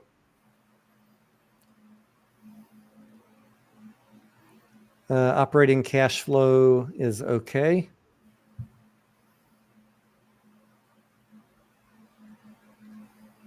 Their capital expenditures keeps going up. I don't know. Has this company been expanding? I'd want to go understand why that is. And financing cash flow, share issuance. This is where they did their big share issuance in 2021. So negative 33 million in 2023. That's not ideal. There's some issues, I can see why the stock price is getting hammered. This would tell me there's enough interesting here that I need to go listen to some earnings calls and see what management's saying. It's not a clear winner yet in my book. He's saying yes, they're expanding. Okay. That would make sense based on the CapEx. So it's not an automatic no. Yay. Mediocre. How many times when we're looking at tickers are they automatic no's? A lot. Almost all of them. So congratulations on picking one out that's a maybe. Tony, look and see if they got options. All right. I'm going to sit down. Hang on one second. Oh, I can look at it. I don't know why I had you do it. What's the ticker? PTLO.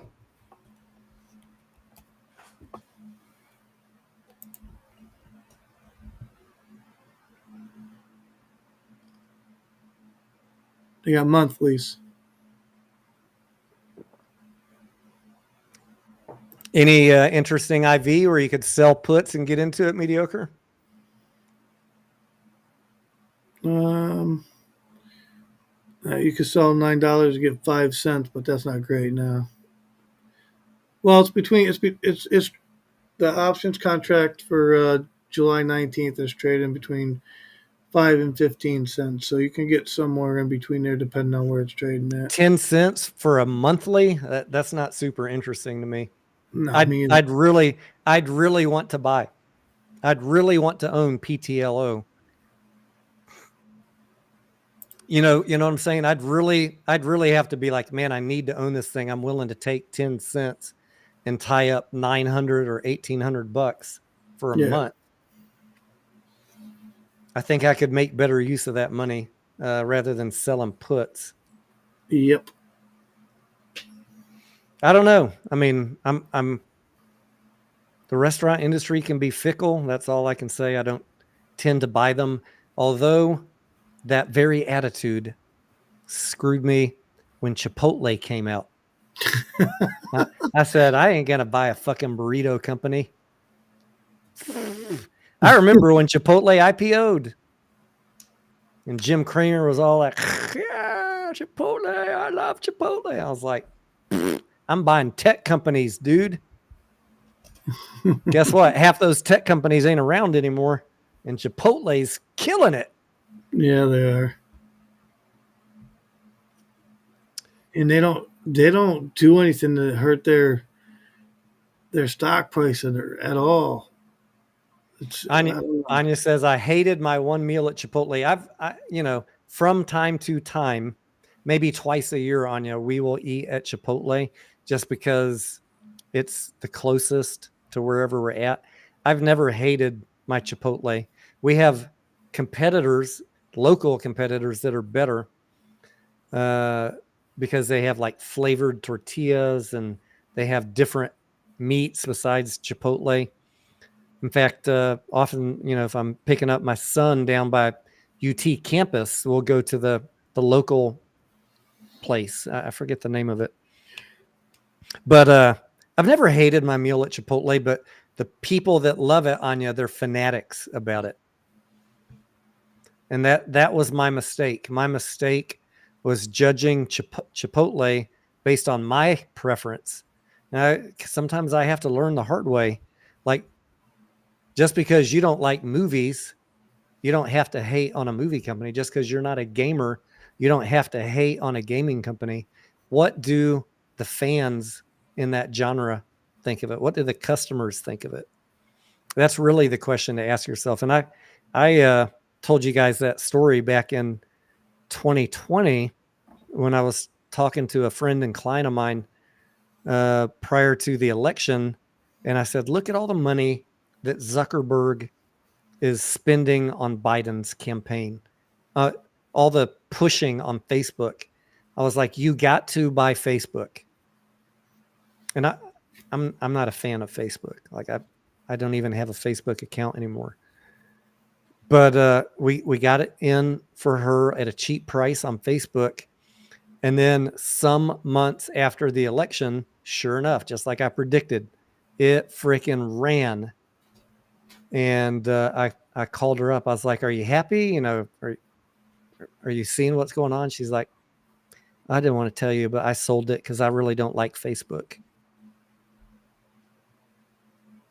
She decided what to do based on her thoughts on the product instead of what everybody else was thinking.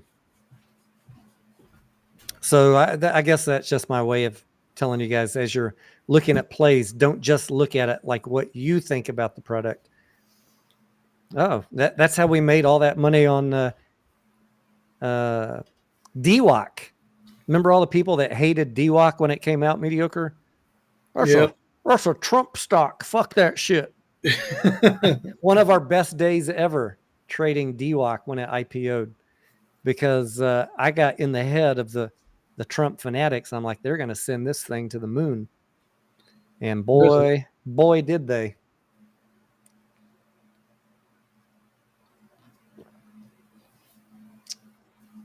Are you hearing me, Anya? That's okay. If you don't want to support an investment, that's fine. But I'm just saying, don't count stuff out. Oh, you know how many people hated me mediocre because I bought Disney when it was really cheap? I remember when we were talking about Disney. How dare he support Disney? These little whiny boys. I don't give a shit about Disney, but I could tell that it was cheap, and I know some people like their products and their cruises, and they're a cash generating machine, and we made a lot of money on that play. You could have. I didn't buy Bud or Target, but you could have made money on those plays too. I bought Disney because it's adjacent to the movie industry. I'm more familiar with that. I don't really like retail shopping stores like Target. Period. What do we buy Disney at, Anya? It's all about this, Tony. Oh, I guess I'm looking back at my Target chart. I did buy Target. I have my buys on here. I bought it at 107. It's at 147 now. Disney. I guess it got to a point, guys, where it got so cheap that even I said, fuck it. I bought it at 107 on October 3rd, 2023. Disney, I got in at $79 in October also. SH wants to know why Chipotle is so high, Tony. Low float. They never did a split. Yeah. Didn't they just do one though? I don't know if they did. I think they just did a. Yeah, they just did a 1 for $50 forward split. Yeah, the price is now $65 mediocre for Chipotle. Is it really? Yes. It just went through this week. Wow. I might buy some. Yeah, me too. I need to review their numbers, but at a certain point, is the restaurant chain saturated? Like, how many more locations can they open? That's what I need to go look at. What's their global saturation? God damn, man. This thing was at $4.95 in 2018, $65 now. Split adjusted. Ridiculous. Yeah, they never did any splits until up recently, and it was a low float stock, and I mean, sure, if you were in, man, you were in. No shareholders made bank. Why is Chipotle so high? PE ratio. That's messed up. Let me look over here. CMG. Probably because they have a shit ton of cash, very good earnings, good operating cash flow.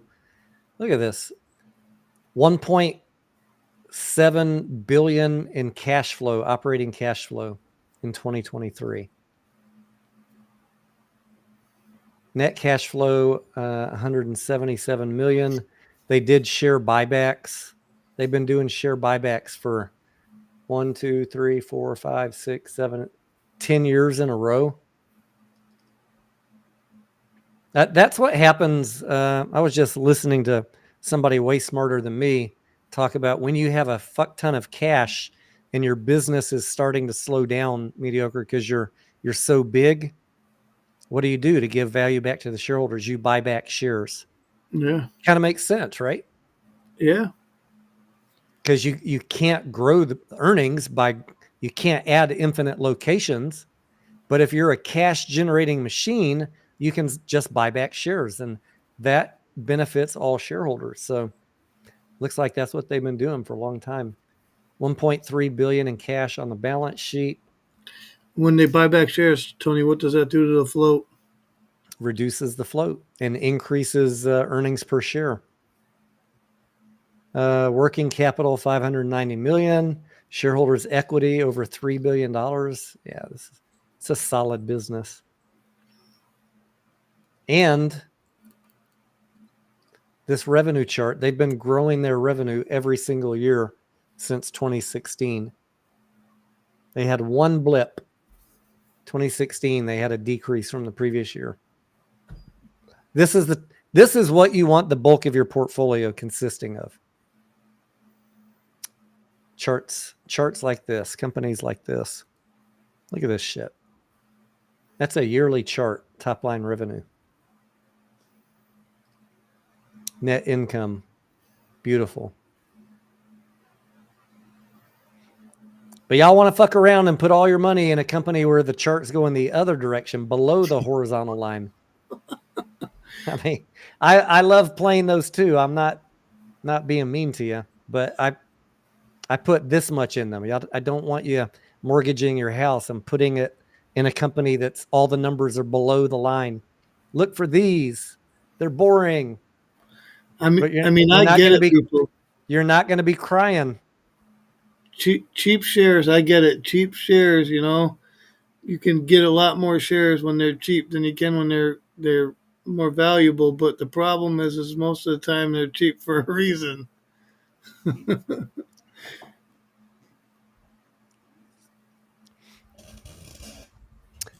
Keith is asking, what is the chance? Damn it, mediocre. How do you keep getting down there? I wish it would default to this view. Chances that GameStop invests into Chewy. That is a good question. I haven't really thought about that. I want to check Chewy's numbers real quick.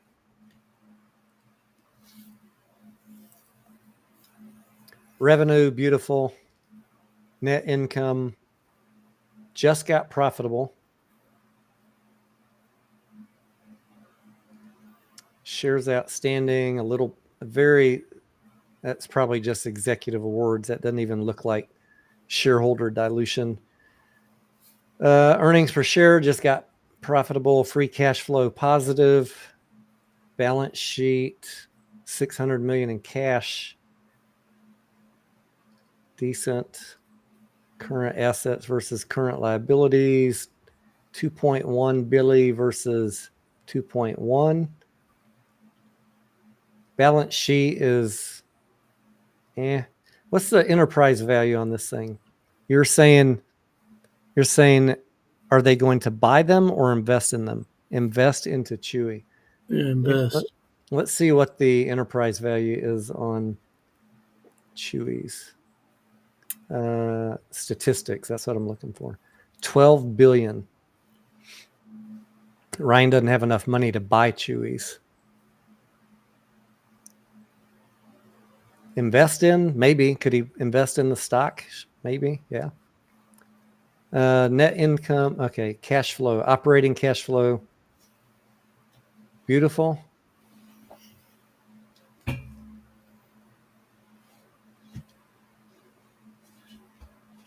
Investing cash flow is negative. I'd need to go look and see what they got going on there. Financing cash flow. I'd need to go look at that too. But I mean, the first thing to look at is, are they generating profits off their core business, operating cash flow? Yes. You want to see one that's not mediocre? I'll look at whatever you want to throw up there. Can you guess which one I'm going to put up here? Mullen. No. GameStop. Okay. Operating cash flow. Even though people tell you GameStop is profitable, look at the operating cash flow for last year. Negative $200 million. That means the core business lost $200 million. I just want to let you know that Mullen is way worse than GameStop. Absolutely. Mullen's fucking trash. That CEO should be in jail. Of all the CEOs that should be in jail, besides John Berta and George Palikaris, David Michery probably should be in jail. And maybe he will. He may have his day coming. He may have his day in court, Tony. I think there's going to be some lawsuits against David Michery once that company files Chapter 11. What? What do you mean they're going to file Chapter 11? Don't you know, Tony, they have offers from certain companies to buy 1,000 cars? Okay. I'll change my mind when I see revenue on the balance sheet, on the income statement. I do. I make a lot of jokes. Like I'll joke and I'll call Adam Aaron the Dilution King. Tony knows it. Oh yeah, we joke about everybody. Everybody thinks we love Adam Aaron mediocre. You guys don't talk to us every day. We make fun of everybody. I don't give two shits about any CEO. But it's the most CEO. The most funny thing is for me to see people say Tony loves Adam Aaron. He's carrying his water. You don't fucking know me. Right, you don't fucking know me, bro. You don't know what the fuck what I talk about on a day-to-day basis. The Mullen CEO is definitely the fucking Dilution King. Holy shit, dude. That guy's bad. Hold on to your fucking pocketbooks when you're near that stock or that company. I'll tell you right now. Mac Attack says, Tony, you're drinking half as much as Kitty. Are you hammered? I've had 2 beers. Should we do the test, mediocre? Oh, absolutely. Let's do it. Let's do it. 3 beers got me to 0.06 the other night. So I should be, I only had popcorn for dinner. You think I'm at what? 0.03. I'm going to say 0.04. But I haven't had a meal yet. I had a late breakfast, and I had half a tub of popcorn for my afternoon snack. My wife took care of me. Let's see where we're at, guys. I bought this not for drinking on the channel, but for another video that we're doing on a company called Shot.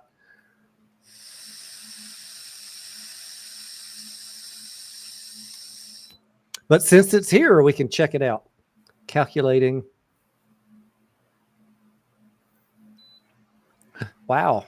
0.06 off of 2 fucking beers, mediocre. Holy smokes. I wouldn't have expected that. I would not. Mac Attack says I'm 6 shots deep. Mediocre, maybe this weekend we can do part 2 and get fucked up with everybody and have some fun doing the Shot video. Shot is a company, guys, that sells a drink.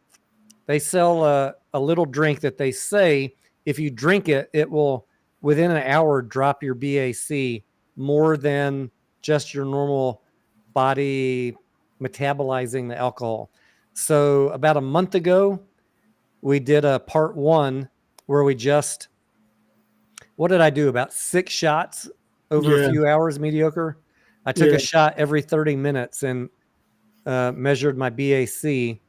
And part 2 of this analysis on this company, I have a 4-pack of their product in my fridge. We're going to repeat the exact same experiment. We're going to start earlier though. So we're not drinking till 2 a.m. We'll start early in the day. I'll have the 6 shots again. Then we'll drink the shot drink that's supposed to miraculously clear the alcohol out of your system. Sure. But maybe it will. And then we'll remeasure the walk down and see if it improved off of part 1. Some of y'all were really into buying that ticker SHOT when they launched the product. It soared. Let's see if they got some in my area. I ordered it off of Amazon, but I still have all 4 of them in there. I really want to try it. Martin says, any EV swing plays you guys are in? I have puts on Rivian that I want to get rid of this week. I bought them this morning, and I follow all the EV companies. I'm not super bullish on most of them due to cash burn. I've test driven almost all of their cars. Mullen test drove it. Polestar, we have a dealership here. Rivian test drove them. Lucid test drove them. I love the industry, but the only one that's making money is Tesla. So that's you're taking a risk with all the rest. As long as you are good with that. I see a lot of people buying EV stocks because they think the cars are cool, which they are, but they're not looking at the financials, or they're completely.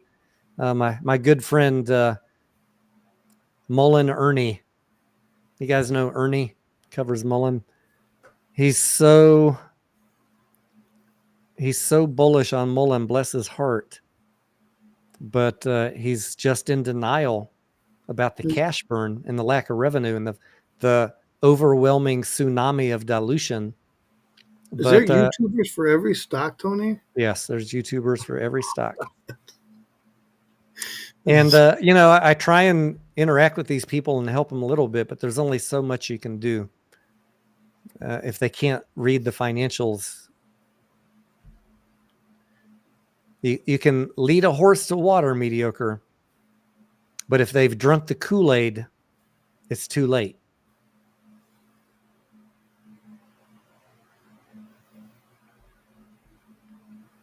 Thoughts on Fubo? Put up SH's comment. SH says, how do you drink beer every night without putting on weight?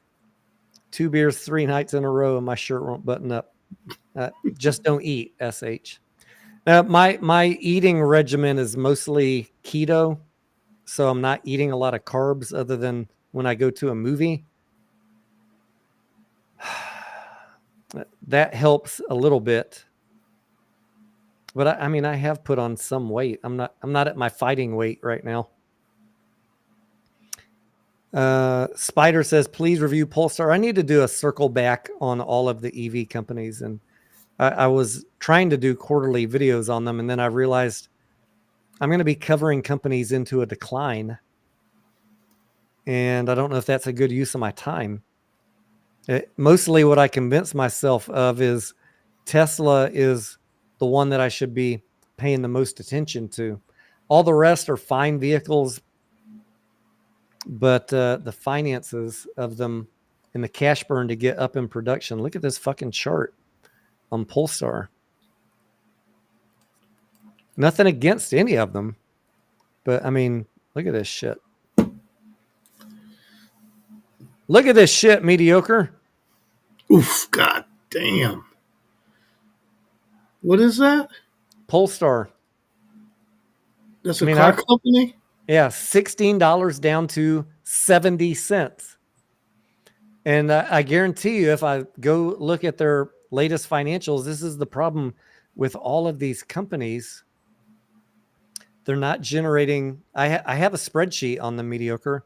I have a spreadsheet on all of these companies, even comparing them to each other on one spreadsheet. The problem is they're not generating enough revenue to overcome the startup cost of manufacturing a car.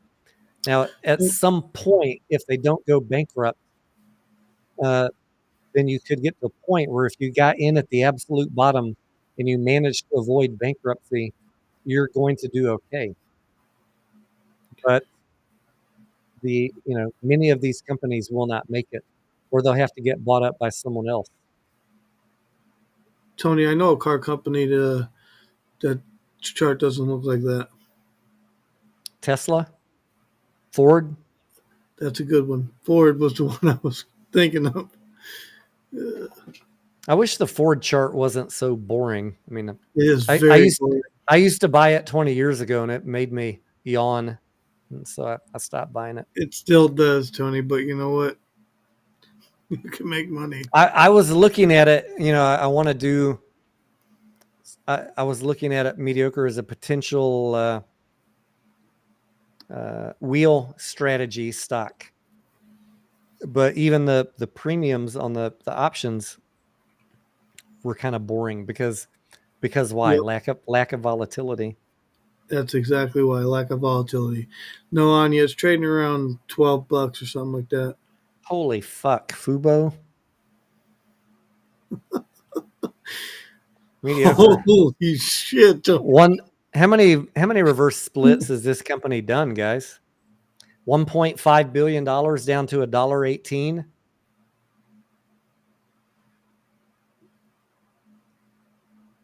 Are you serious right now?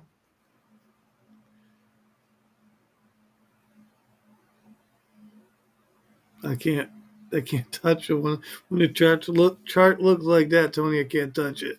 Can you guys hear the sound effects? Did you hear that, mediocre? No. Let's see. Share screen. Window. Share audio. It won't let me.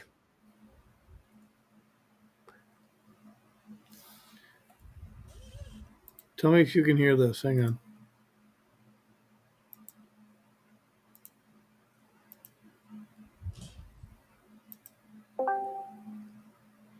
I heard a beep. Yeah, hang on. Let me find the right one here.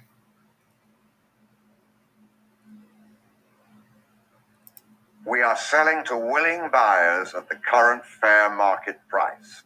Yep. We heard that. I love that one, Tony. What else do we got? What's his second phrase? Let me find it. Hold on. Sell it all today. That's not it. Hold on.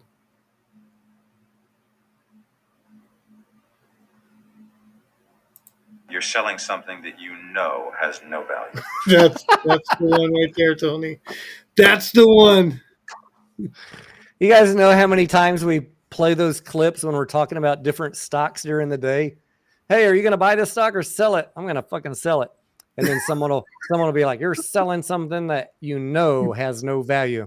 We are selling to willing participants at the fair market price. We crack ourselves up during the day, you guys. Absolutely, we do. Oh God, hang on. I got one more. Hang on. Let me switch here. Let me do this. Hang on. Let's do.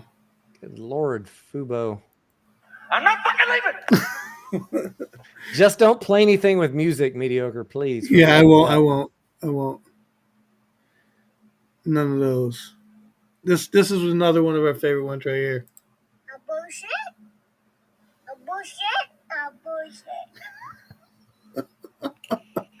Oh man, what other one we got? Do you have Mayflower? Oh yeah, Mayflower one's awesome. Let me find it. Where do I got that one? No, that one's on here. Hang on. She is right. She reached out to me the other day. She's trying to get back on Discord. She lost her password. She lost her password. Hold for me, I'll hold for you. We love Mayflower. The first day she said that, I was dead. Fubo has growing revenue, but still 4 years of negative operating income. Is this the right sound for Fubo?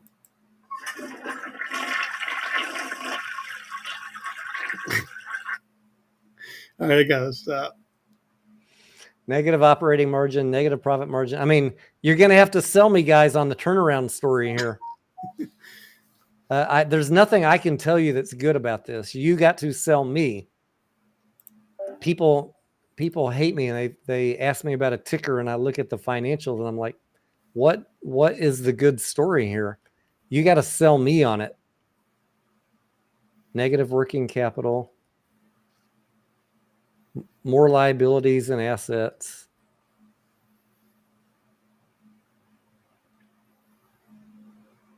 Wait, is that right? Oh, no, they have more assets than liabilities. Okay. They still have a little bit of positive shareholder equity. Ratios, PE ratio negative, price to sale 0.24. I mean, this is not a stellar story here. Look at all the EV to EBITDA, EBIT, free cash flow, all negative.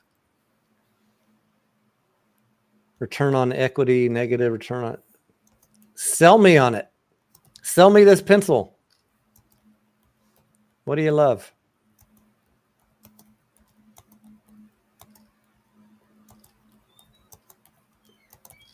What do analysts say? Analysts have it rated as a buy, $2.99. Okay. You got my interest. Maybe it's not a toilet flush, Tony. Maybe it's not. Maybe it's a two-bagger mediocre. I still see earnings per share over the next 2 years still forecast to be negative. Like, why are these guys giving it a $3 price target? What am I missing here, you guys? Okay, our earnings are still going to be negative, but they're not going to suck as bad.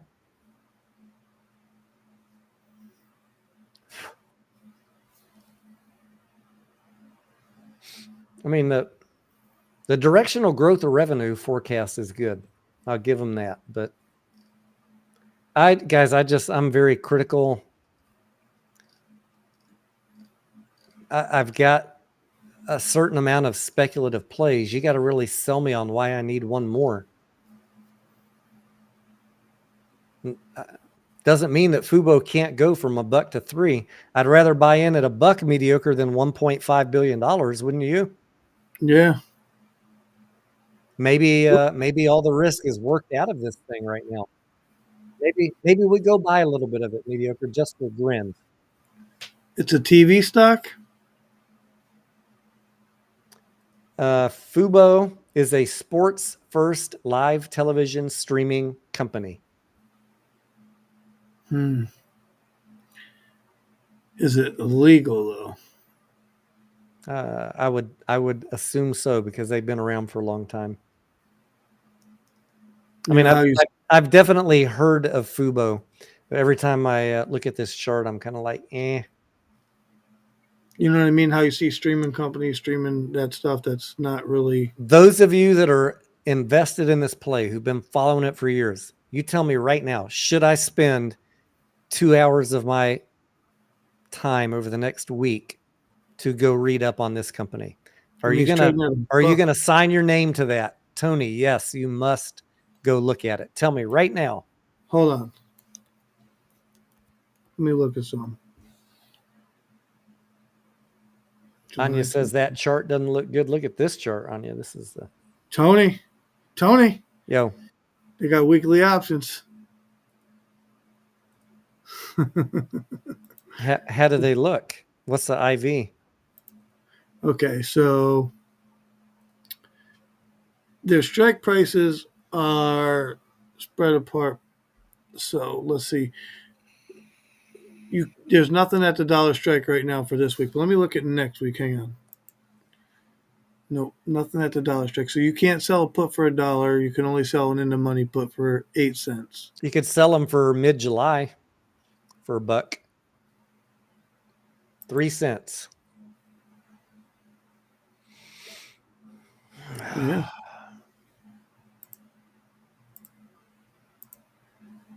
I mean, but if it hits $1 and it stays under for a period of time, you know what that means. You don't want that either. Yeah. Why is it trading down here? SH says, yes, Tony, you should. If I spend 2 hours of my time reading up on this company, I'm going to come for you, SH, if I'm not happy. Just teasing. It doesn't have any real volatility, Tony. That's the problem, too. Let's put some other indicators on here, mediocre, and check it out. Looking at the chart, it's very barcodey. What happened to all my RSI, MACD?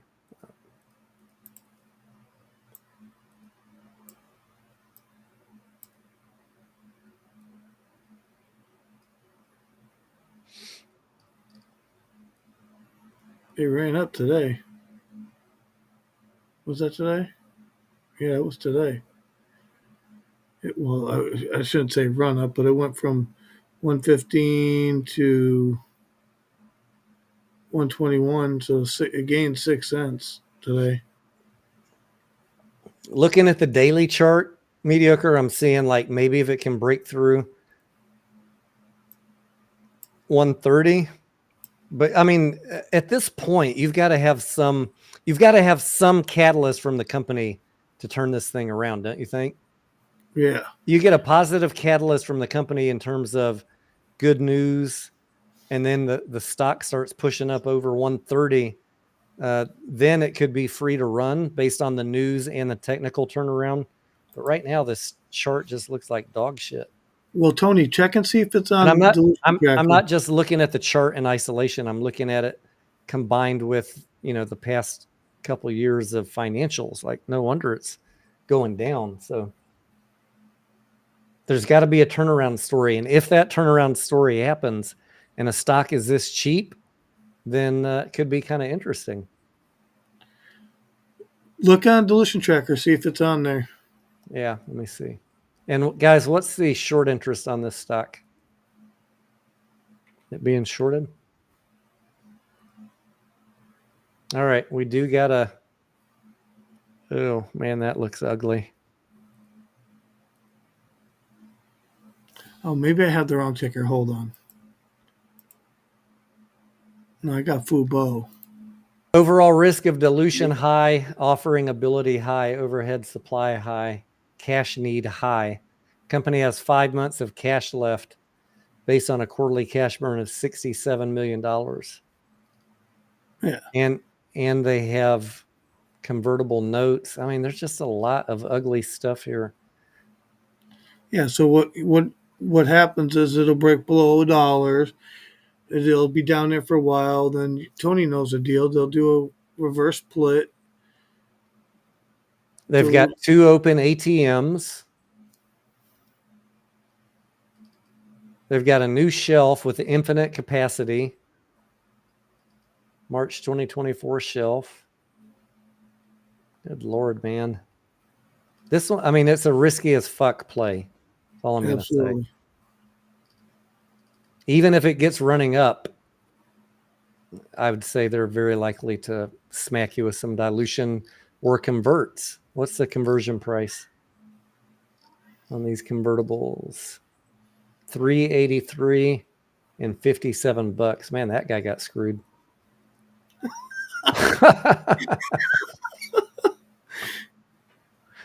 But yeah, your next round of converts happens if it runs over 383. So that'll act as kind of like a ceiling. But I mean, $1 to 350 is still pretty good. I'd take that return for myself if I were to jump in it. Mudrick is the owner of both of these convertibles. Really? Yep. I don't know, guys. This one is risky as hell.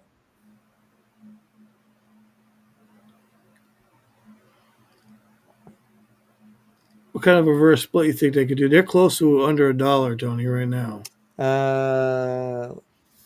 Their shares outstanding is 299. Let's see what their authorized is.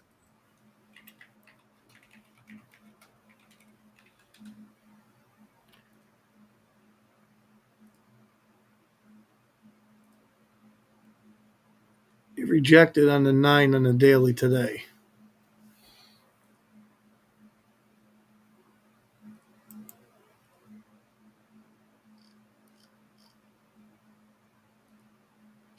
Shares outstanding 299 and authorized. What the fuck?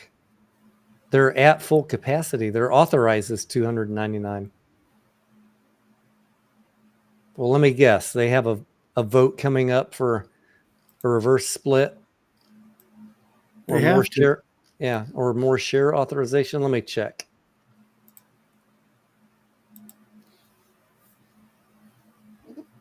They have a proxy for April 26th. Let's see what's on it. See how good my prediction skills are.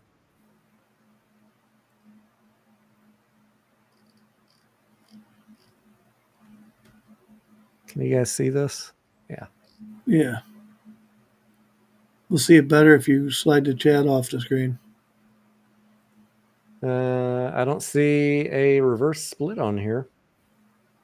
Oh, they have an amendment to increase the number of shares. All right. How much? Let me guess. It's going to be $1 billion. Proposal 8.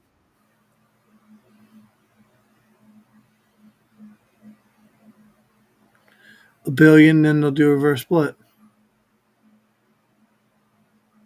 People don't think I can read fast, mediocre.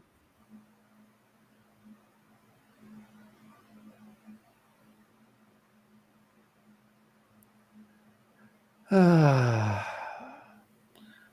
mean, that's what I think of when I see stocks like this.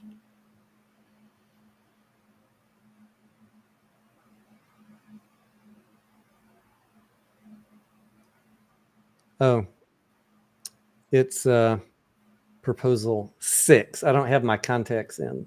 I mean, I have my contacts in, so I can't actually read that good unless I have my glasses on. Proposal 6.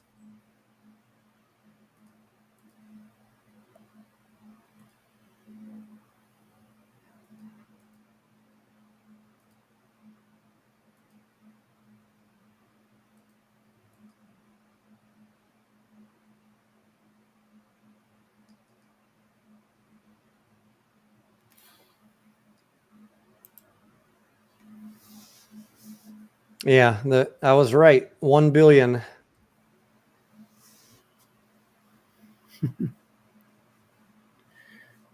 What's the next step after they get that approved, Tony? Reverse split. Yeah.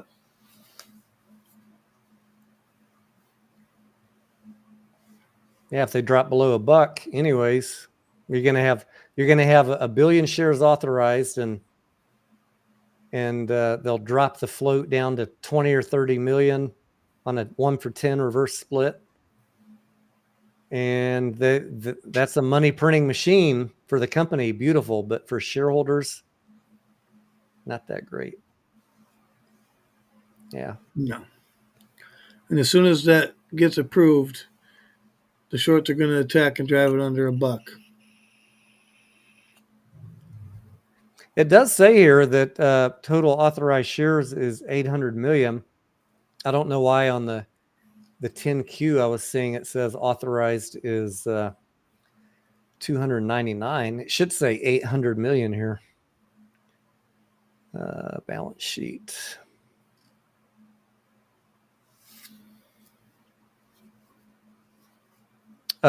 Oh, it does. Again, I should probably put my glasses on. It says 800 right here, 800 million authorized. But even mediocre, even with 500 million of overhead shares available, they're still asking to increase the float to $1 billion. I mean, the authorized to $1 billion. Yeah, This is crazy. because I'd be very nervous. yeah, they're close to $1. That's why they need that room, Tony. Prevent bankruptcy at all costs. You know the rule.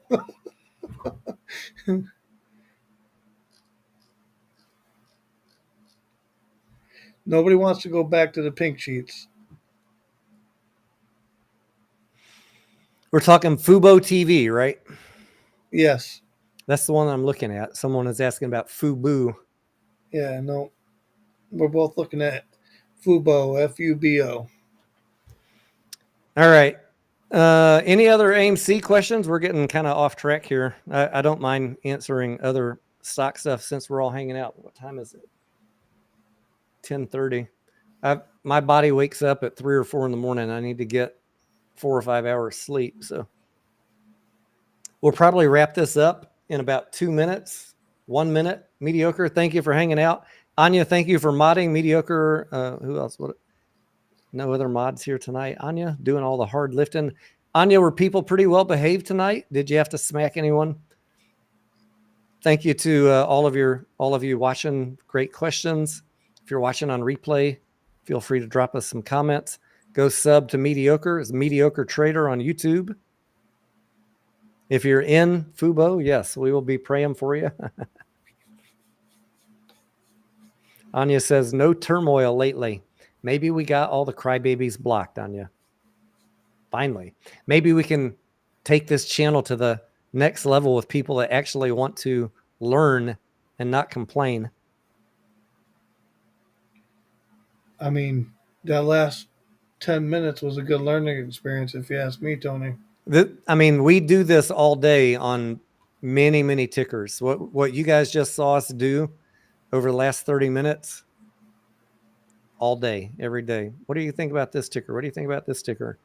And we run through and look at them, and in 5 or 10 minutes, make a rough calculation. Nope, or maybe, or hell yeah.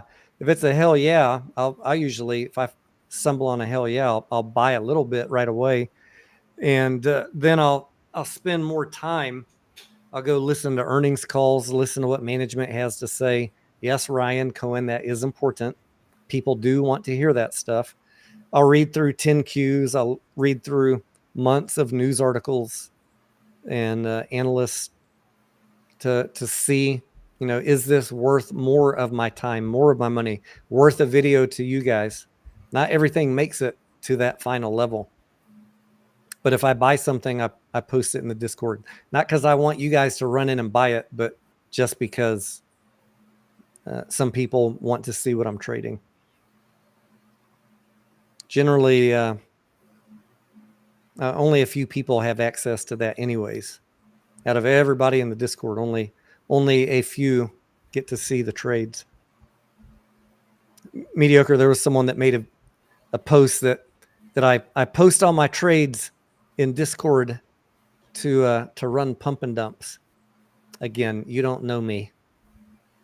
Very few people see the trades that I make. It's a higher echelon of membership, and most people don't pay for that, and that's fine. I don't want to post my trades to influence anybody. It's just for the ones that want to know, what am I buying? What am I selling? I don't ever tell somebody to buy a stock. Anya wants us to answer Tito's question. Tito Valdez. Do you know we have Tito's Vodka here? Mediocre, that dude's from Austin. Do you know what his last name is? No, what is it? Beverage. What? He was born to be a vodka distiller. It's big. It's up here too. Tito says, struggling to decide if I should keep averaging down or not at $8. You're on which ticker are we talking about? AMC? I'm thinking he's talking AMC. I mean, we can walk through some general thoughts on that. We have that. We walk people through that thought process with multiple things to think about almost on a daily basis. I'd first start out by asking what is your realistic expectation for the box office over the next 2 years? And what is your thoughts on the risk of AMC doing more dilution to pay down the debt? Those are two very important things that are going to decide what happens with the stock price.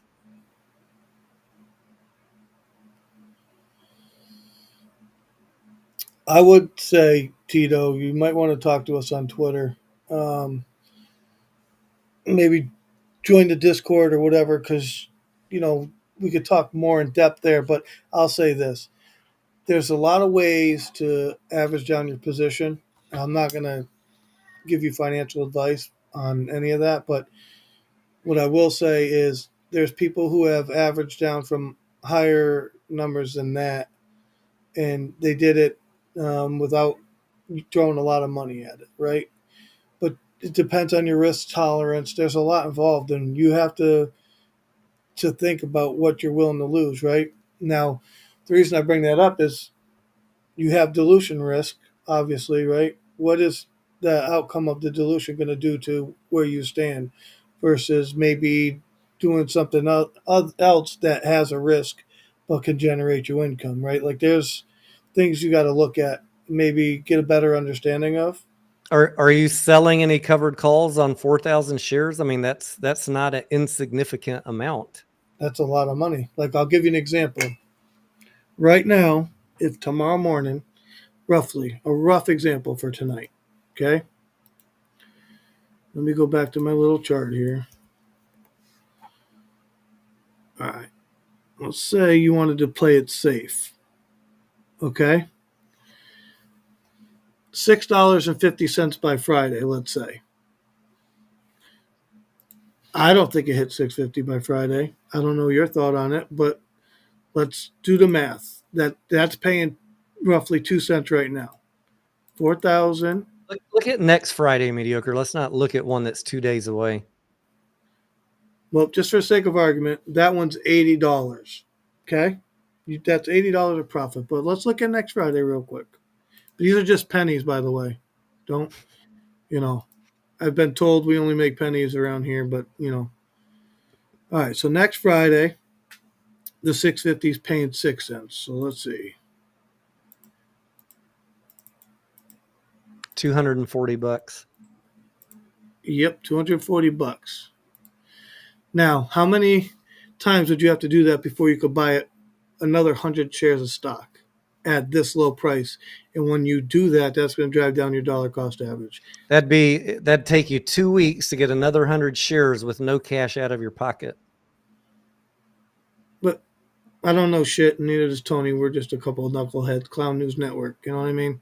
There's ways to average down your position without spending money out of your pocket, is what we're saying.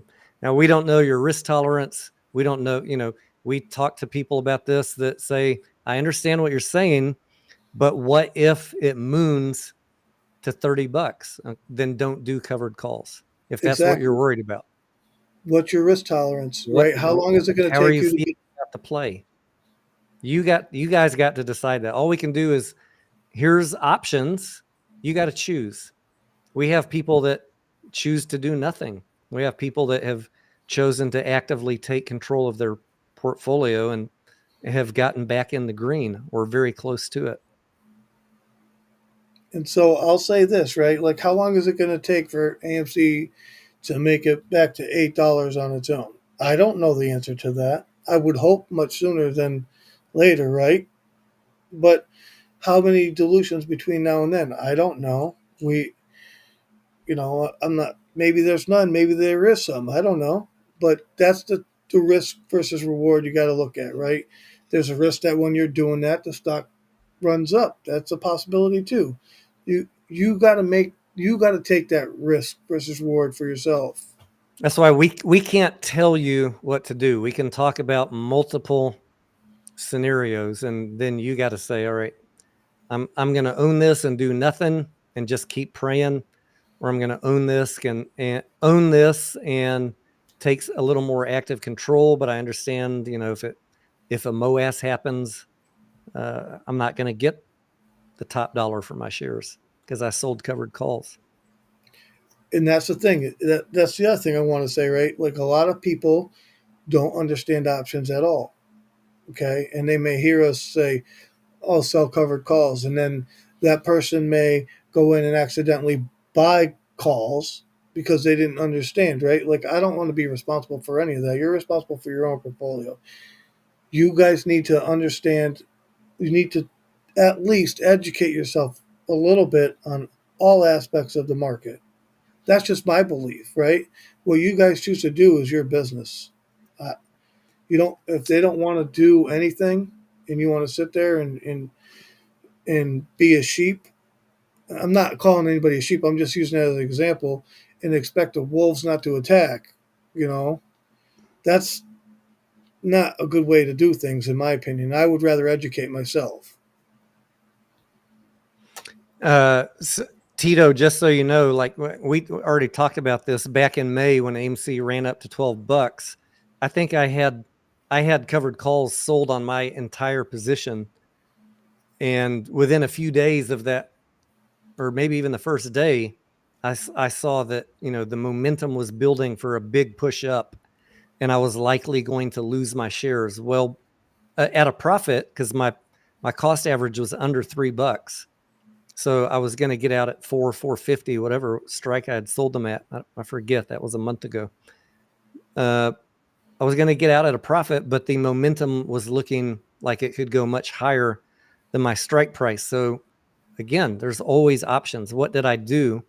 I bought call options at an $8 and $10 strike, so that if I lost my shares at $4.50, that and it ran up, that I would still make money in the run up. And I did. I made money both ways. I made money selling call option premium. I made money having all of my shares taken away from me at a profit. And I made over 1,100% on the call options because I recognized the momentum. And this is what we talk about all day, is like, what is the stock doing? Do we need to take some remedial action? We don't always get it right.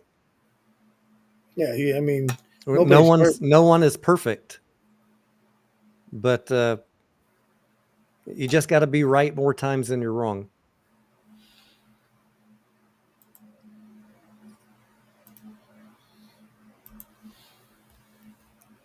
So just a couple things to think about. If you guys want to have more detailed conversations about that, again, we can't give you, we don't know you. We don't know your risk tolerance. We don't know your entire portfolio, your money situation. Don't really want to know. Yeah, it's none of our business. Don't really want to know, but we can talk to you about options, choices, a menu of them, and then you can decide if any of those might be good for you. And I just want to see people win. That's it. We, like I said, we have people that have heard all of that and done nothing. We have people that have heard all of that and taken active control. I don't care what you guys do. I don't care what choice you make. Let's put it that way. But I do want to see all of you win.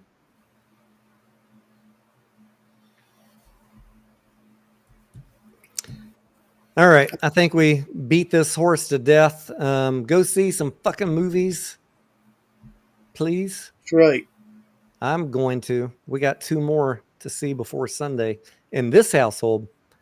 I know this was a lot of raw talk. Please don't ever think that I hate any company. I don't hate GameStop. I don't hate AMC. I don't even hate Fubo. I just look at the numbers, and the numbers tell a story, and I don't go by anybody else's DD or catalyst on social media. That's just me. Because I did that from 2021 till 2023, and in AMC, it wasn't really working out. So I treat every single stock the same way.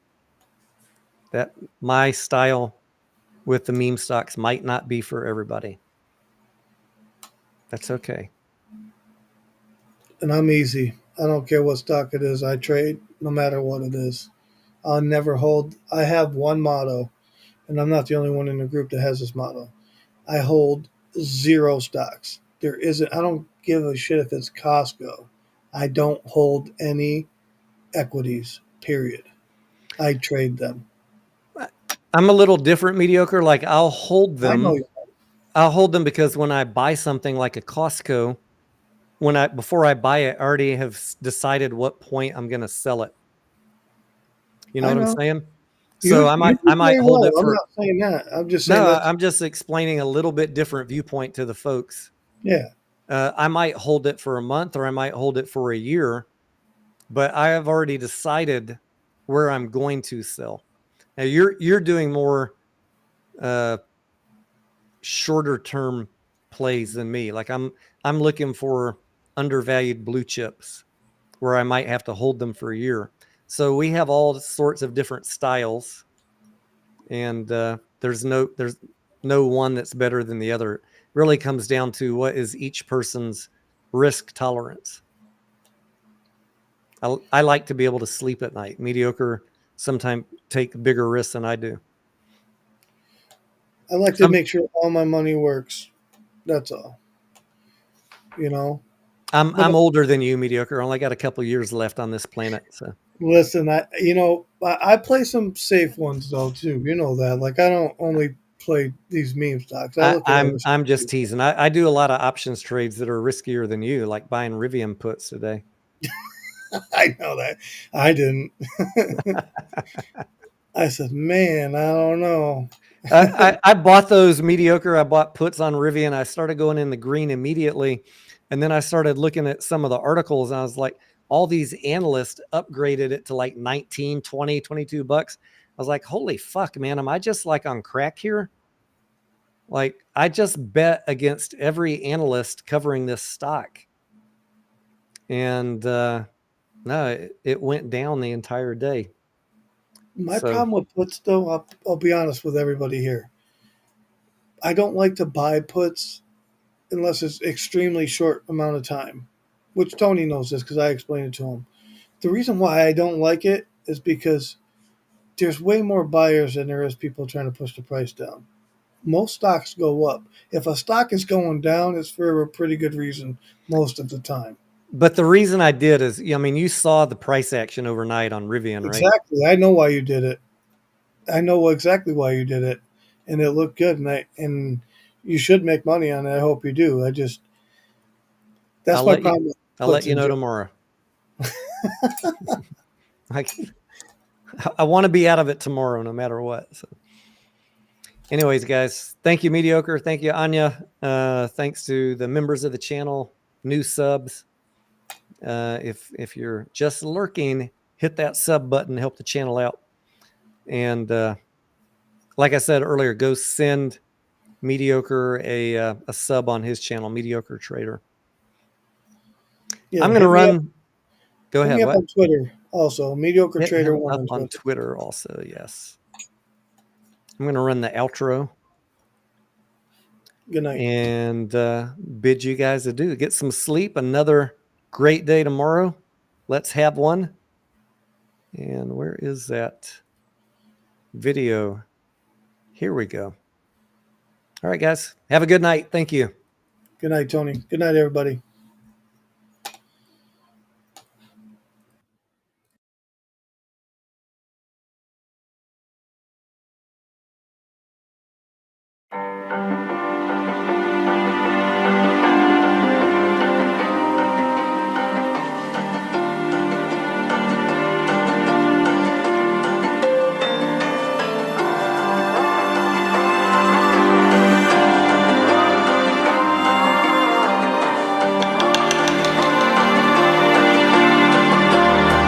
So you wanna go to war with me?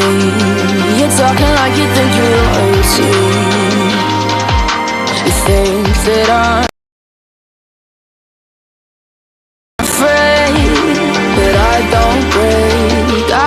question my stability. You think I'll fall just like a guillotine, but I am here to stay, won't look away. The storm is coming, so you better start running. No, you can't control, feel it in my bones. I'm coming for the, coming for the.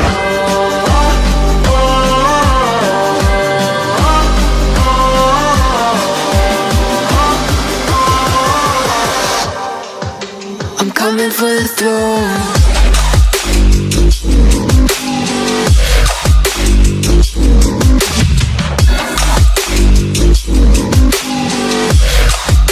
I'm coming for the throne.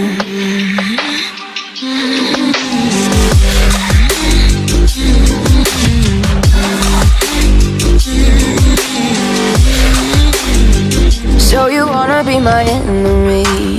You should've known I'd never kiss the rain.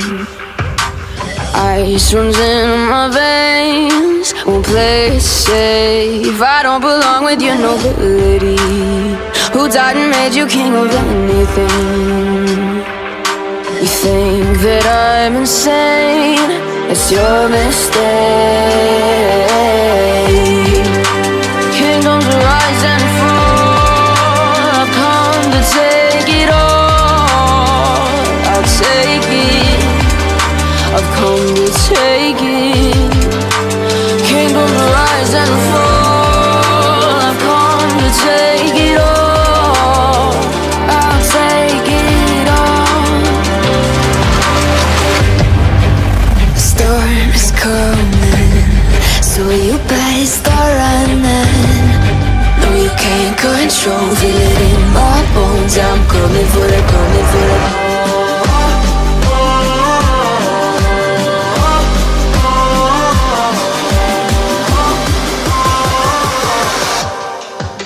I'm coming for the throne.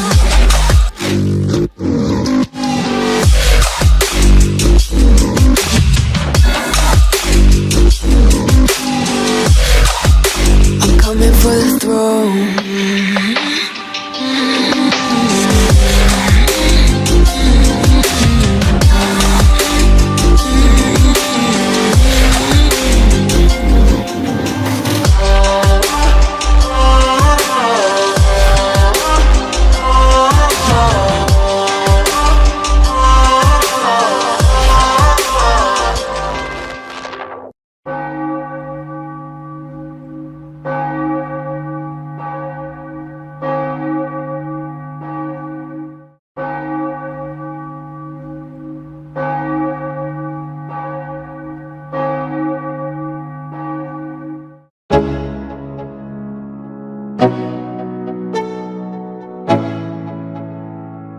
Let's go.